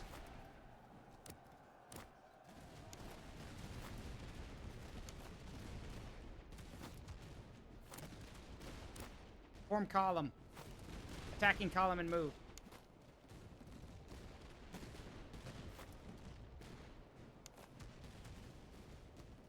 So literally, while this fight is still going on everywhere else, the Grenadiers have just managed to crush the entire right flank. And Frederick's own, you know, our first Grenadier unit is marching right into the jaws of death. Never mind, they literally have not unlimbered their cannons. You guys are idiots.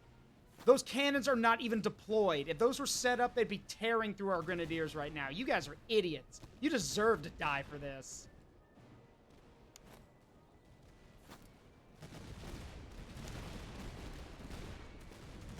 All right. How goes the conquest? It goes well.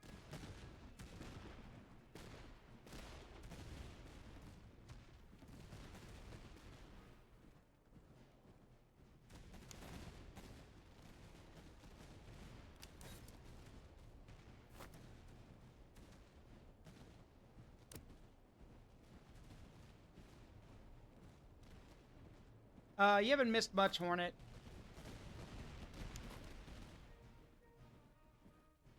Apparently this Russian unit didn't deploy their artillery, so now I'm just gonna shoot it. There we go.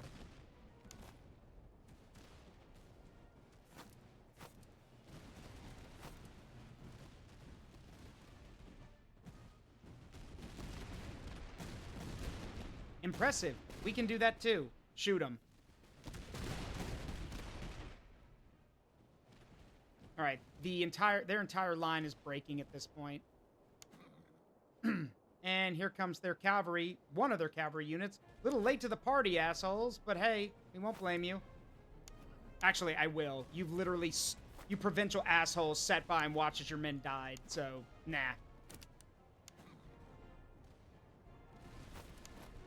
Get ready to shoot.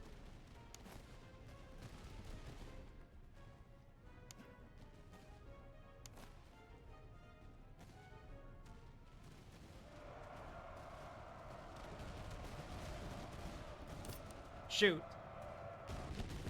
There they go. Bye-bye.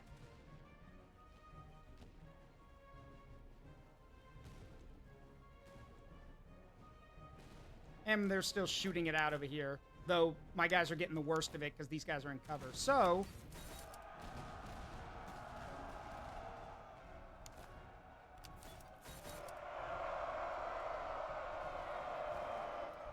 That'll do it.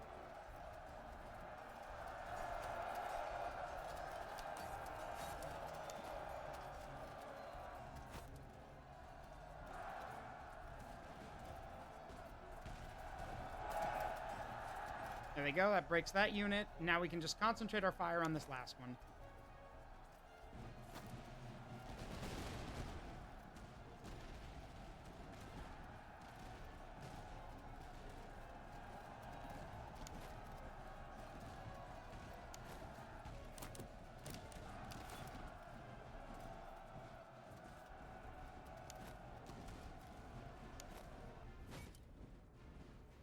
These guys aren't broken yet. Well, they're routing. We'll break them in a second. Yeah, that'll do it. Yeah, they're shattered now. Frederick's own doing all of the work. Well, them and the Fusiliers. There we go. Well done.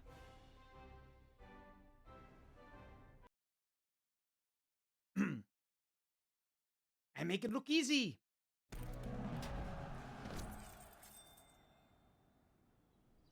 Thanks for the money. By the way, you're all my prisoners now.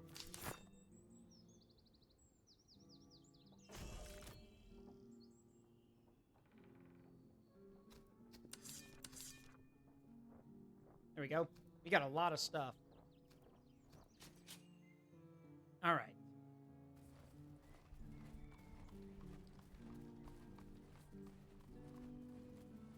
All right, the headquarter army will be coming soon. We're about to run out of time, so, which sucks, because I really wish we could have found some recruits, but oh well. Well, only one thing for it. We need supplies, and we need money for the next chapter, so...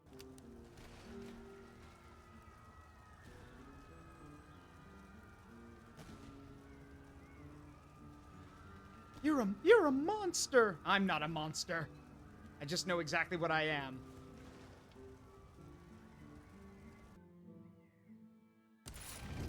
There we go. Yeah, they'll be here in 10 days. So we're going to spend the last 10 days. What kind of cannons? Field guns and howitzers. That's it. So I think, like, I don't remember the exact name of them. One of them's a howitzer and the other one's just your standard field gun.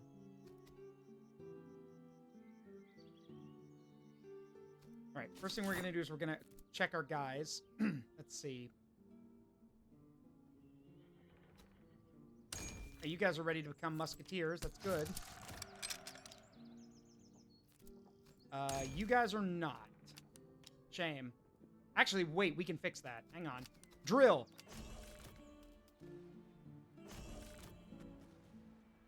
Costs ammunition and food, but hey. Our guys get experience for drilling. Right. That better? Yes, it is. You guys can be musketeers now. And these fusiliers can also become, let's see. Can become, ooh, well, not quite. Almost. What about you guys? Nope. Nope, not quite. We'll train a little bit more, probably. Yeah, we'll drill a little bit more.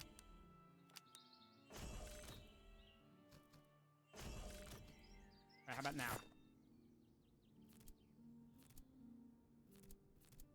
No, not quite. That sucks.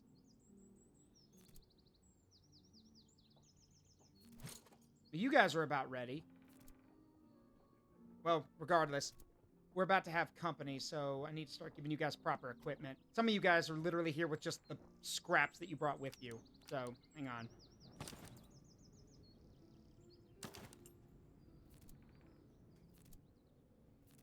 If they don't have a basic weapon and a basic bayonet, give them one.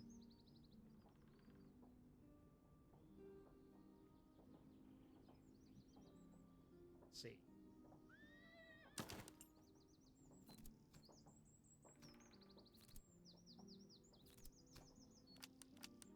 There's a proper musket for you guys. There we go.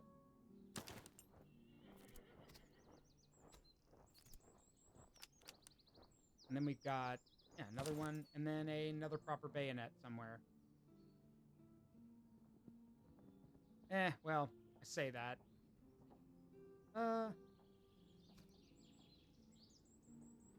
Yeah, fine.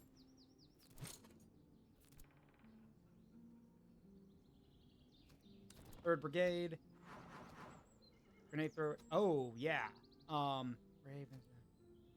Yeah, Burley. Because Hartman here is going to be Hartmann is going to command the Grenadiers.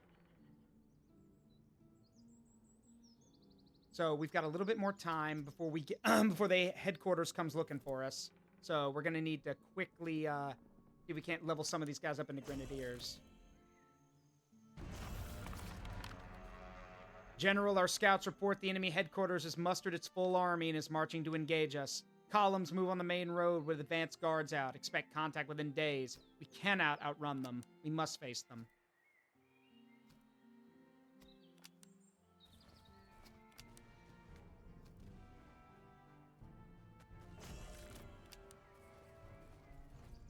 All right, they'll be here soon.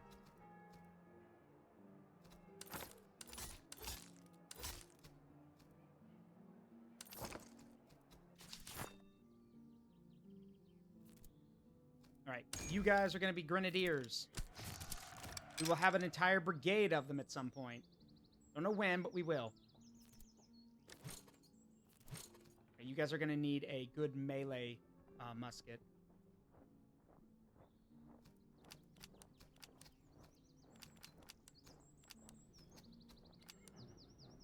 No. Where's that?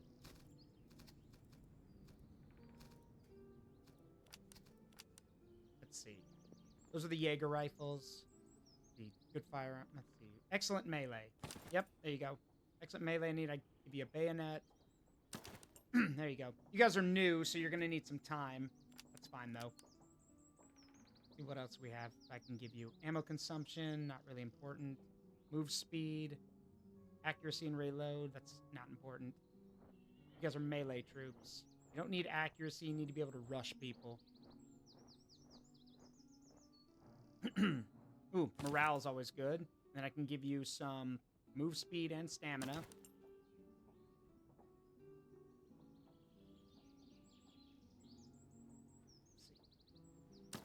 There we go, that'll help too. Good morale. Okay, so we've got a pretty good Grenadier unit. Most of our guys have pretty good muskets. We're not using any garbage, is what I mean, which is good. I think you're about to turn into... Do we have time?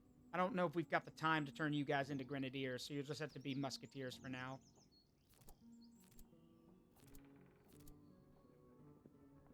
Yeah, this is actually pretty good. But if I want... Let's see, Freienberger Jaegers. I want Grinjdat. If we could find Grinjdat soldiers, we can turn them into sharpshooters, which would be great for those rifles I found. Let's see, accuracy, morale damage dealt. You're supposed to be our cannon guy at some point, so... Another defensive trait. Okay, so we have basically 3 brigades. We are missing one spot here, but that's okay. We have 3 brigades. Our assault brigade, which is Grenadiers mostly. Only one of them has grenades, though, which kind of sucks, but we'll get more. Better make sure my men have actual, like, good equipment, though. Let's see.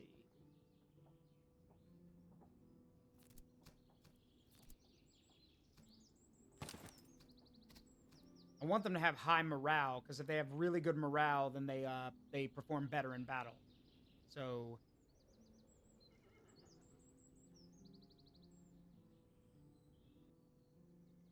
Nah, don't really have much to give them right now. The horses... You've got Hungarian horses, so you're fine. You guys need a good horse. Go with this one. Okay. Better accuracy for the guns. Faster reload. At this point, I'm just handing out stuff to them.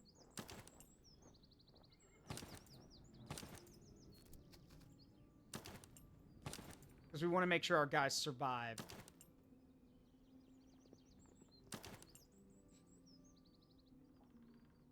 Obviously, if we lose our... Now, here's the thing. You only fully lose a unit if it gets slaughtered to a man. If it shatters and retreats, even if it's got some people left, it'll be able... You can reform it. But if we don't do that, if they get wiped out to a man, then we lose them. And I don't want that. We literally can't afford that. This army has to stand as like... This army's going to be a group of veterans, basically. So... Poor reload. Excellent reload, poor charge. Let's go with that one. Got a lot of garbage we could sell. Let's see.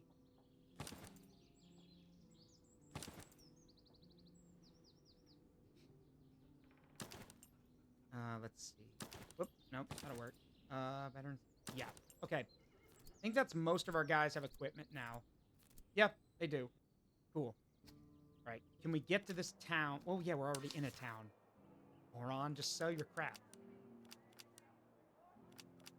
This is all the junk I've got on me. You guys can take it. Thank you. And that'll give us a nice pretty penny to work with when we start the next act. Also sell some of this stuff too.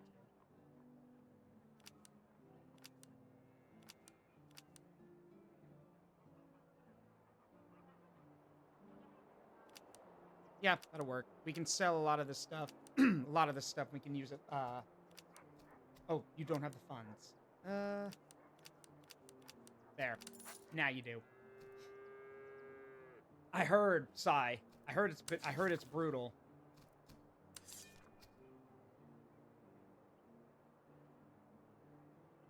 How desperate are you, Zaruk? How desperate are you for a cannon?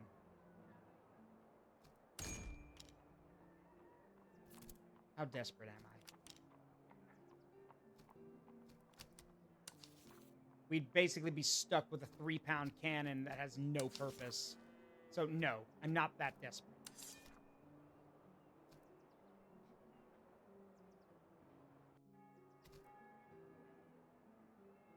Yeah, we can get proper, we can get actual proper artillery later.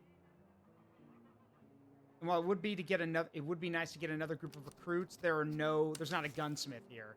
So we'd have to go to a big city for that.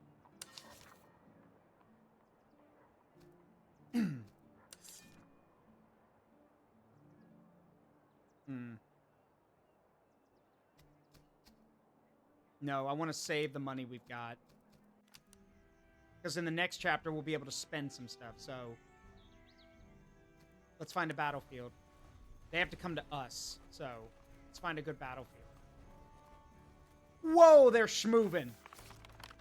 Winter is coming. Winter's a month off, and the first snowfall is expected. Alright, well, don't worry. They'll be here soon enough. We'll wait for them here. They are schmoovin'. Good grief. Look at them go.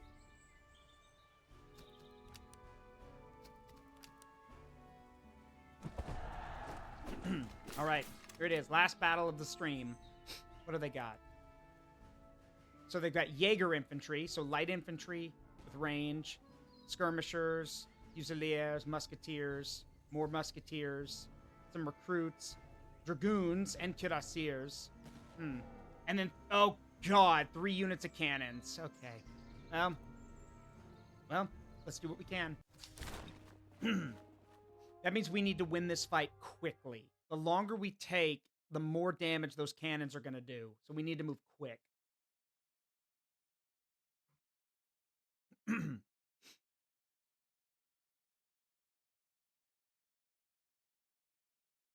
Yeah, Hornet, I know what types of guns they are. It's that they have howitzers and then field guns. Actually, we might be able to tell what they've got. Hang on. Yeah, that's a field gun. That's a 3-pound gun. That's another 3-pound gun. And yeah, and that's a 10-pound howitzer. So, in this game, cannons, 3-pound guns like this, use ammunition. They do less damage. The guns do less damage with their shot, but they burn through their ammo slower. Howitzers chew through ammunition. Like, they burn through ammunition. But the trade-off is that they do a lot more damage. But the range is also a lot less.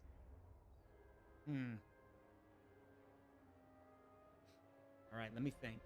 This is our first big battle with a proper, like, army. They've got 4 brigades to my 3. But my men are... But I've got veterans. They don't. So, they've got a few... I mean, they've got a few good units, but they've also got serfs here. Which, those guys should not be here. Let's see.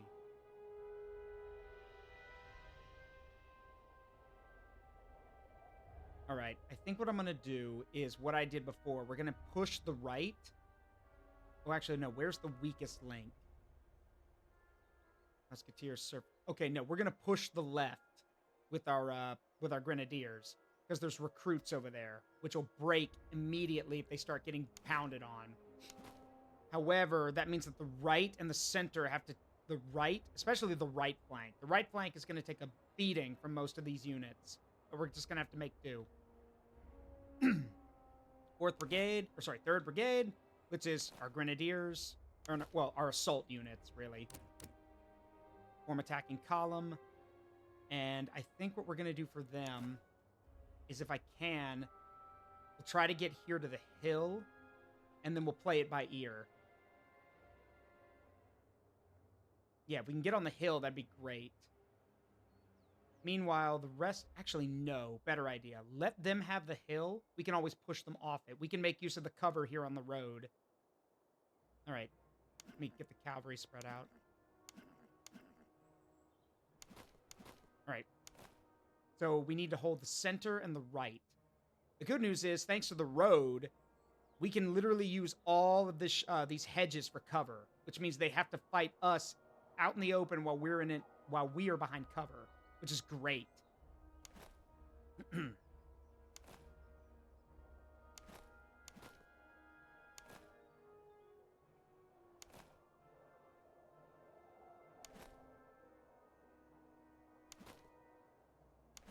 We just got to get there fast. And once we secure that position, we'll go from there. I'm keeping Frederick with the supply train in the woods. I don't want him to get hit by a cannonball. Here's the tricky part.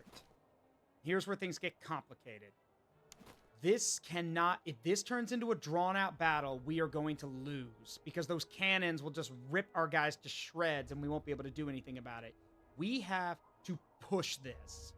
Like, I'm going to have to shove these guys... I'm going to have to shove these guys so damn hard that they basically fall over and we just keep pressing. So the grenadiers are going to have to bash through the left flank and then swing around to wrap up the line. Because, again, there's 2 units of recruits here and these musketeers. If we break these, then we can just swing on in and we can wrap up the whole line. But in the meantime, the rest of the army has to hold everything else. Who do I have? I'm going to send the Bayreuth Dragoons with our grenadiers because they're going to need cavalry support. There is cavalry up there. Our cuirassiers can hold the position over here. They will fill in any gaps and kind of pick off anyone who tries anything stupid. All right. Get everyone lined up.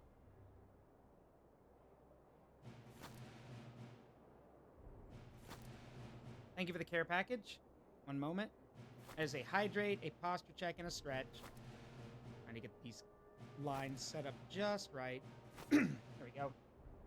That'll work. My God, by God, they better hold.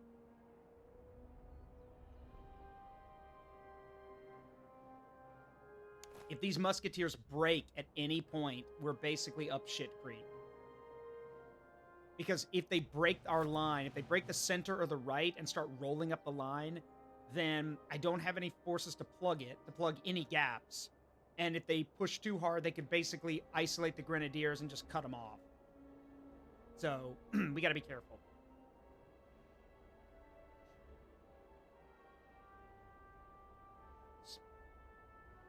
Okay, spread 2 units, the most numerous ones, so the artillery will focus on them. And the rest of the army will flank on the left and right. Because the AI won't let me do that. The AI will respond to your movements. If I basically put one very juicy target out in the open, the AI will still look at everything else and be like, oh, I see what you're trying to do. Like, it tries to counter your movements by making sure there's at least 1 or 2 units, like, shadowing yours. Yeah, there is no better idea, sadly. We just have to make use of what we got. And the most valuable unit I have is Frederick, the general. And if he dies, the army takes a catastrophic morale hit, which means that they basically probably collapse on their own. And I don't want that.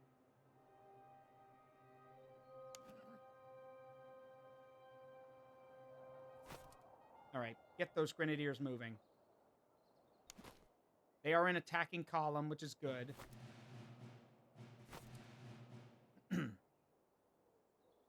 Let's see. You know what? No, let's see if we can actually take the hill. We're moving fast enough. We might be able to take it.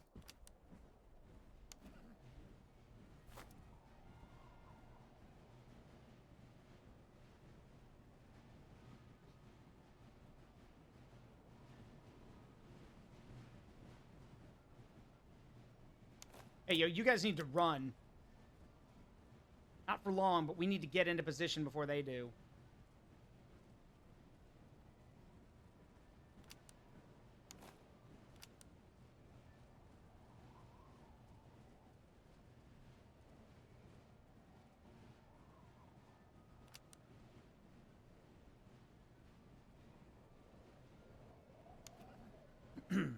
All right. And they're the cannons. That didn't take long. And they've already got their light infantry up.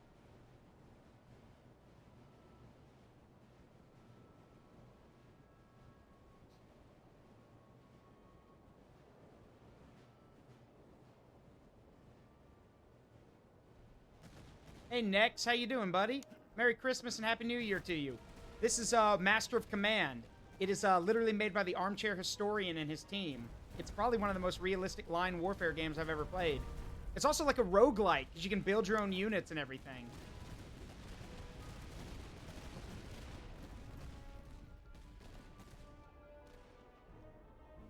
These guys might have to give up a bit of ground. Hang on.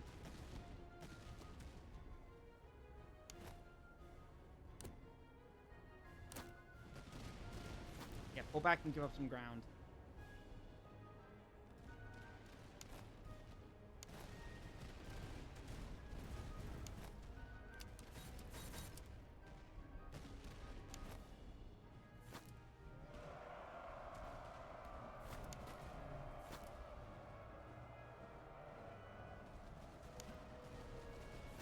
All right, now if we can break the line over here with our grenadiers, we may just have a chance.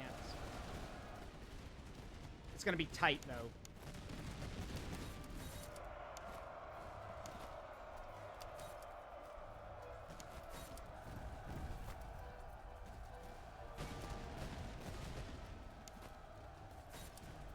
Yep, they're switching their cannons over to us. I saw that. I can see the cannonballs bouncing.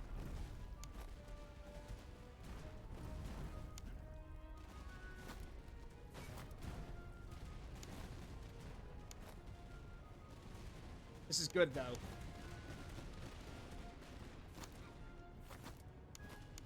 right, keep moving. Keep advancing. We need to turn this whole line.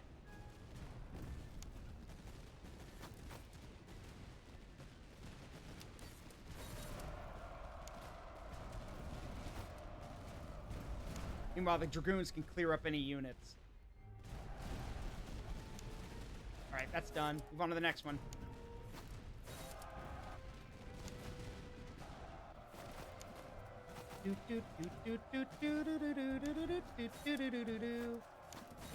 Yeah, I know. That's the Grenadiers' March, but still.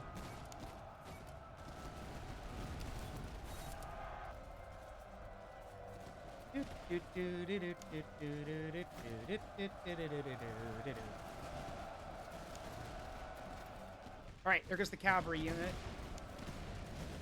Shattered. Push! Push, push, push!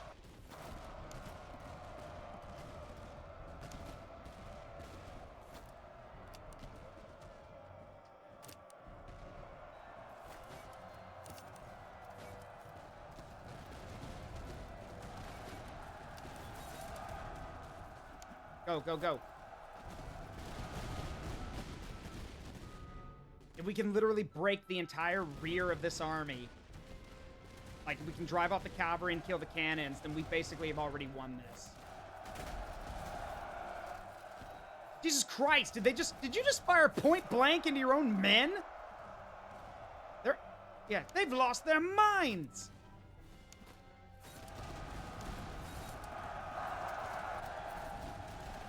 Got it.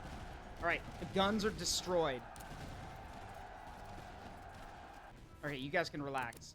Take it easy. Like, both groups are now exhausted. That's okay. They've done their part. Oh, look. Oh, these guys are pulling back. Okay. Good. Clean them up.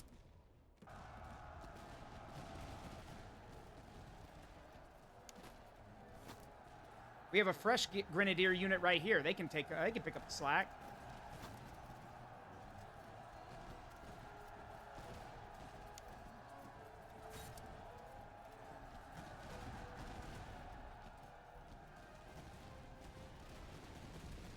All right, they tried a cavalry attack on the right, and that didn't work. So, yeah, their army's basically in tatters now. Good.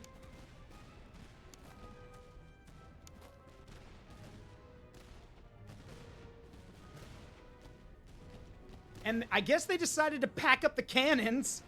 You guys know the battle's not over yet, right? Why did you pack up the guns? Oh, whatever. Their choice.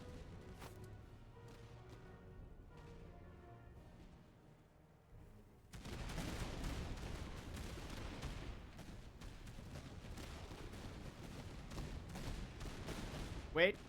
Oh, never mind. I thought that was guys coming back.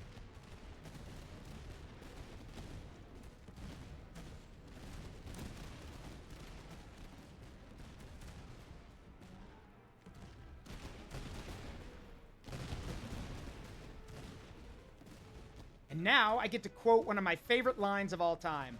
The entire army will advance? In which direction, Your Grace? Why, straight ahead, to be sure. So yeah, the entire army will now advance. Straight ahead. Have you tried out Pax Augusta? I have not gotten it yet. I have it saved right now. It's on my wish list. I do want to get it at some point. But I'm also not a big city builder guy, so I don't know if I've looked into it and it looks cool, but I'm also not a big city builder person, and I don't really know if it'll hold my attention for very long. I do thank you for recommending it, though, because it does look really interesting. All right, we need to break this. We need to start breaking this line. These guys are just... Yeah, these guys do not want to die. So...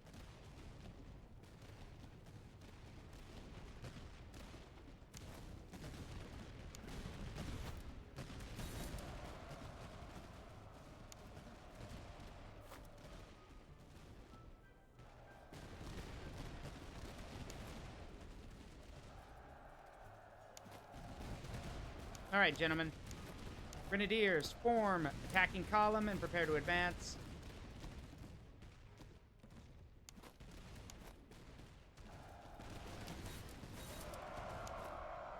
Yeah, this one is just the entire army charges. Like...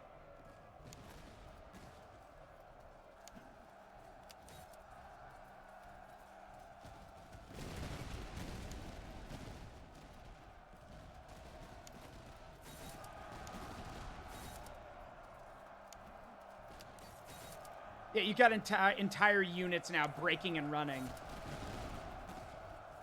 Yeah. A well-executed victory. Any guys that are left are basically about to get run over.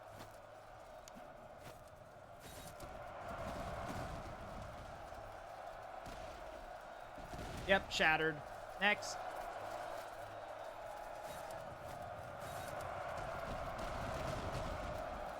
Thank God for the cuirassiers. And the grenadiers. There we go. Well done, me. Break their will. Strike them down. Hey, that victory goes to the grenadiers, who literally charged through 3 units, 2 cavalry units, and took the guns. Like, God, if I could give medals, I would. Anyway, yeah, you're gonna pay me. Give me that gold and give me that ammunition.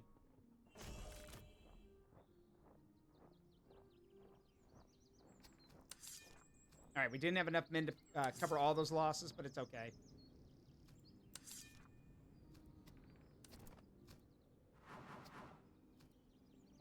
Neither. One does not simply. I love precise. One. God, more memes. No. Actually, no. That is. That's fine. All right. I do appreciate it, Hornet, and I do want to look into it. Anyway, that's the end of Act 1. So choose your doctrine. Casualties restored after battle. Melee. Yeah, melee. Close combat. Yeah, no. This. This. All right, we've got an ad that's about to start, so I apologize. I will leave this here. I'm going to run to the restroom real quick. I'll be back. We're going to pick our objective and then call it for the day, but I'll be back.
All right.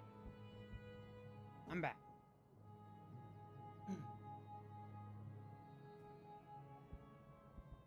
All right. So we're going to have to spend a good part of this second act gathering material because this is where winter kicks in. So let me see. Fusiliers. All resources. Ooh, that's good. That's good. More cuirassiers. Russian field artillery, which is shit. So.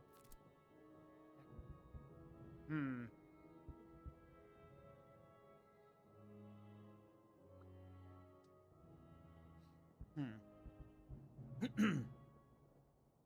is a tough one. We're here.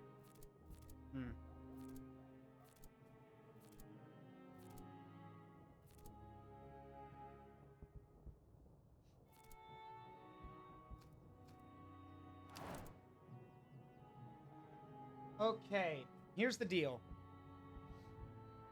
It's time for Act 2, where winter will become one of your enemies. In wintertime, food is harder to come by, your army travels slower, and attrition starts kicking in. Here's the problem. These are all good, but the thing is, I don't want to fight the Russians again. I'd rather fight the Austrians and the French. That means going over here to Hungary, but what that does is we give up this one. We give up this. Preserved rations, which is basically, it drops your consumption of food by 20%. I'm trying to figure out what would be best, honestly. And I want to fight other things than just the Russians, so I think as great as it would be to have the preserved rations, I think we're going to go here and get Inspired Populace, which means all the resources will cost less, which is great. So, Let's do that one. We're going to Hungary. Which means we're going to fight the Austrians and the French. Which will be a very different way of war. So yeah, inspire, dismantle 5 slums, raid 3 settlements. Okay.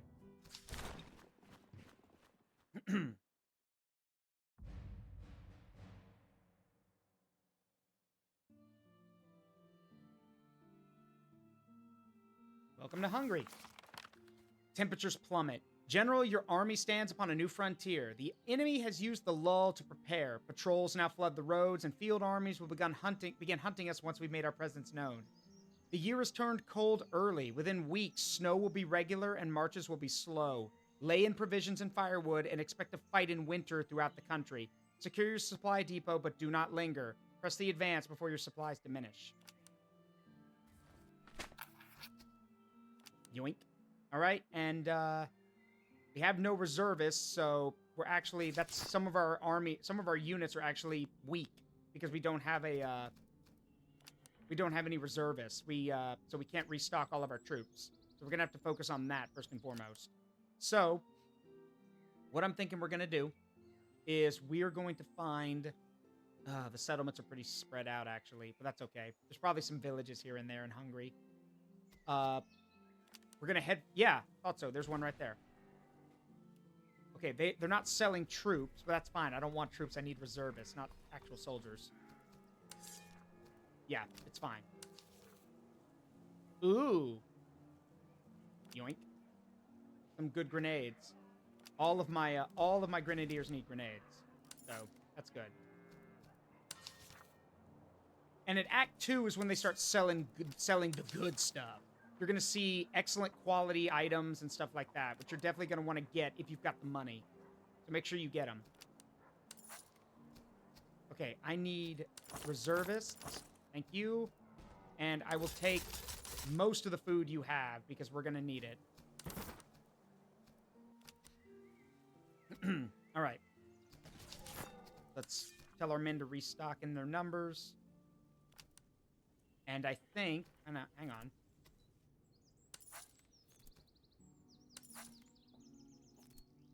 Yeah, you guys are grenadiers now. Welcome.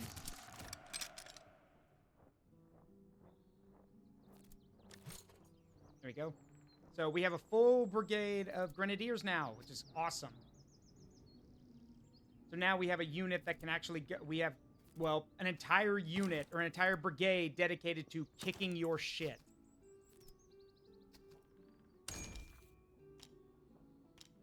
See, do I want to make you...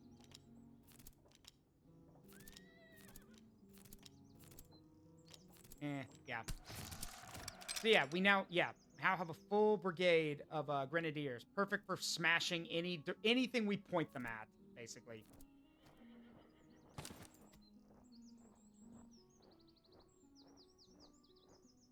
Alright, almost all of them have grenades, which is good. Alright. So, with that, we're gonna call it here for now.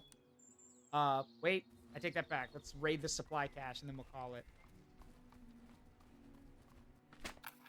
Yep. Now we call it here. And next time, we will patrol through Hungary. We have settlements to raid. A few of them here and there. Yeah, we have settlements to raid. We have slums to tear down. And we need to be ready to take on the next headquarter unit, which I believe is, yeah, right here. Not that big, actually. I thought it'd be bigger. But yeah, I think it's a French one. So we'll be fighting the French. So... Did I watch Master and Commander? Yes, I did, actually. Master and Commander is a great movie.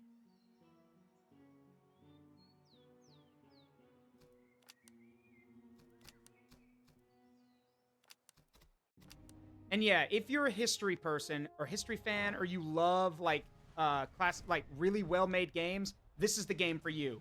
It was made by historians for history lovers. And again, this was made by a small team with the Armchair Historian. Like, how can you not want to support this game, you know? Oh, and I've done some of the Rise of Frederick stuff. For those who don't know, these are some of Frederick the Great's big victories. And it's all in German, which is great. Anyway. With that, we're going to call it here for now. Don't leave yet. We are going to go raid some people, or someone, Because again, I love to show the support. I know people like me, but I like supporting small VTubers who also need to get that same support. So y'all stick around for a second. Um, let's see. I think I found someone actually. Let me see. Uh, yes, I did. Let's see. Let's go say hi to. My thing will. Yep. You know what? He's having something crazy going on. Let's go say hi to Cataclysm.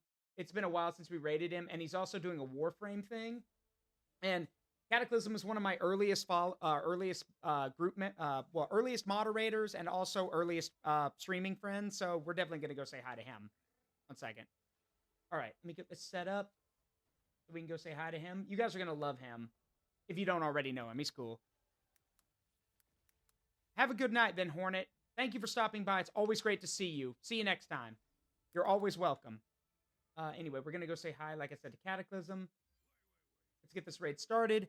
As always, it's been a privilege and a pleasure to entertain all of you. I hope you had a great time. I will see you all tomorrow morning. We had to swap things around. Tomorrow morning, I will be playing Kill It With Fire 2 with Ezekiel because Wednesday is New Year's Eve and he won't be available. So yeah, with that, hope you all had a great time. I've been Zaruk Windcaller, and remember that the memories we make in life, good and bad, make us who we are. Don't trade them for anything. I love you guys. I'll see you all tomorrow.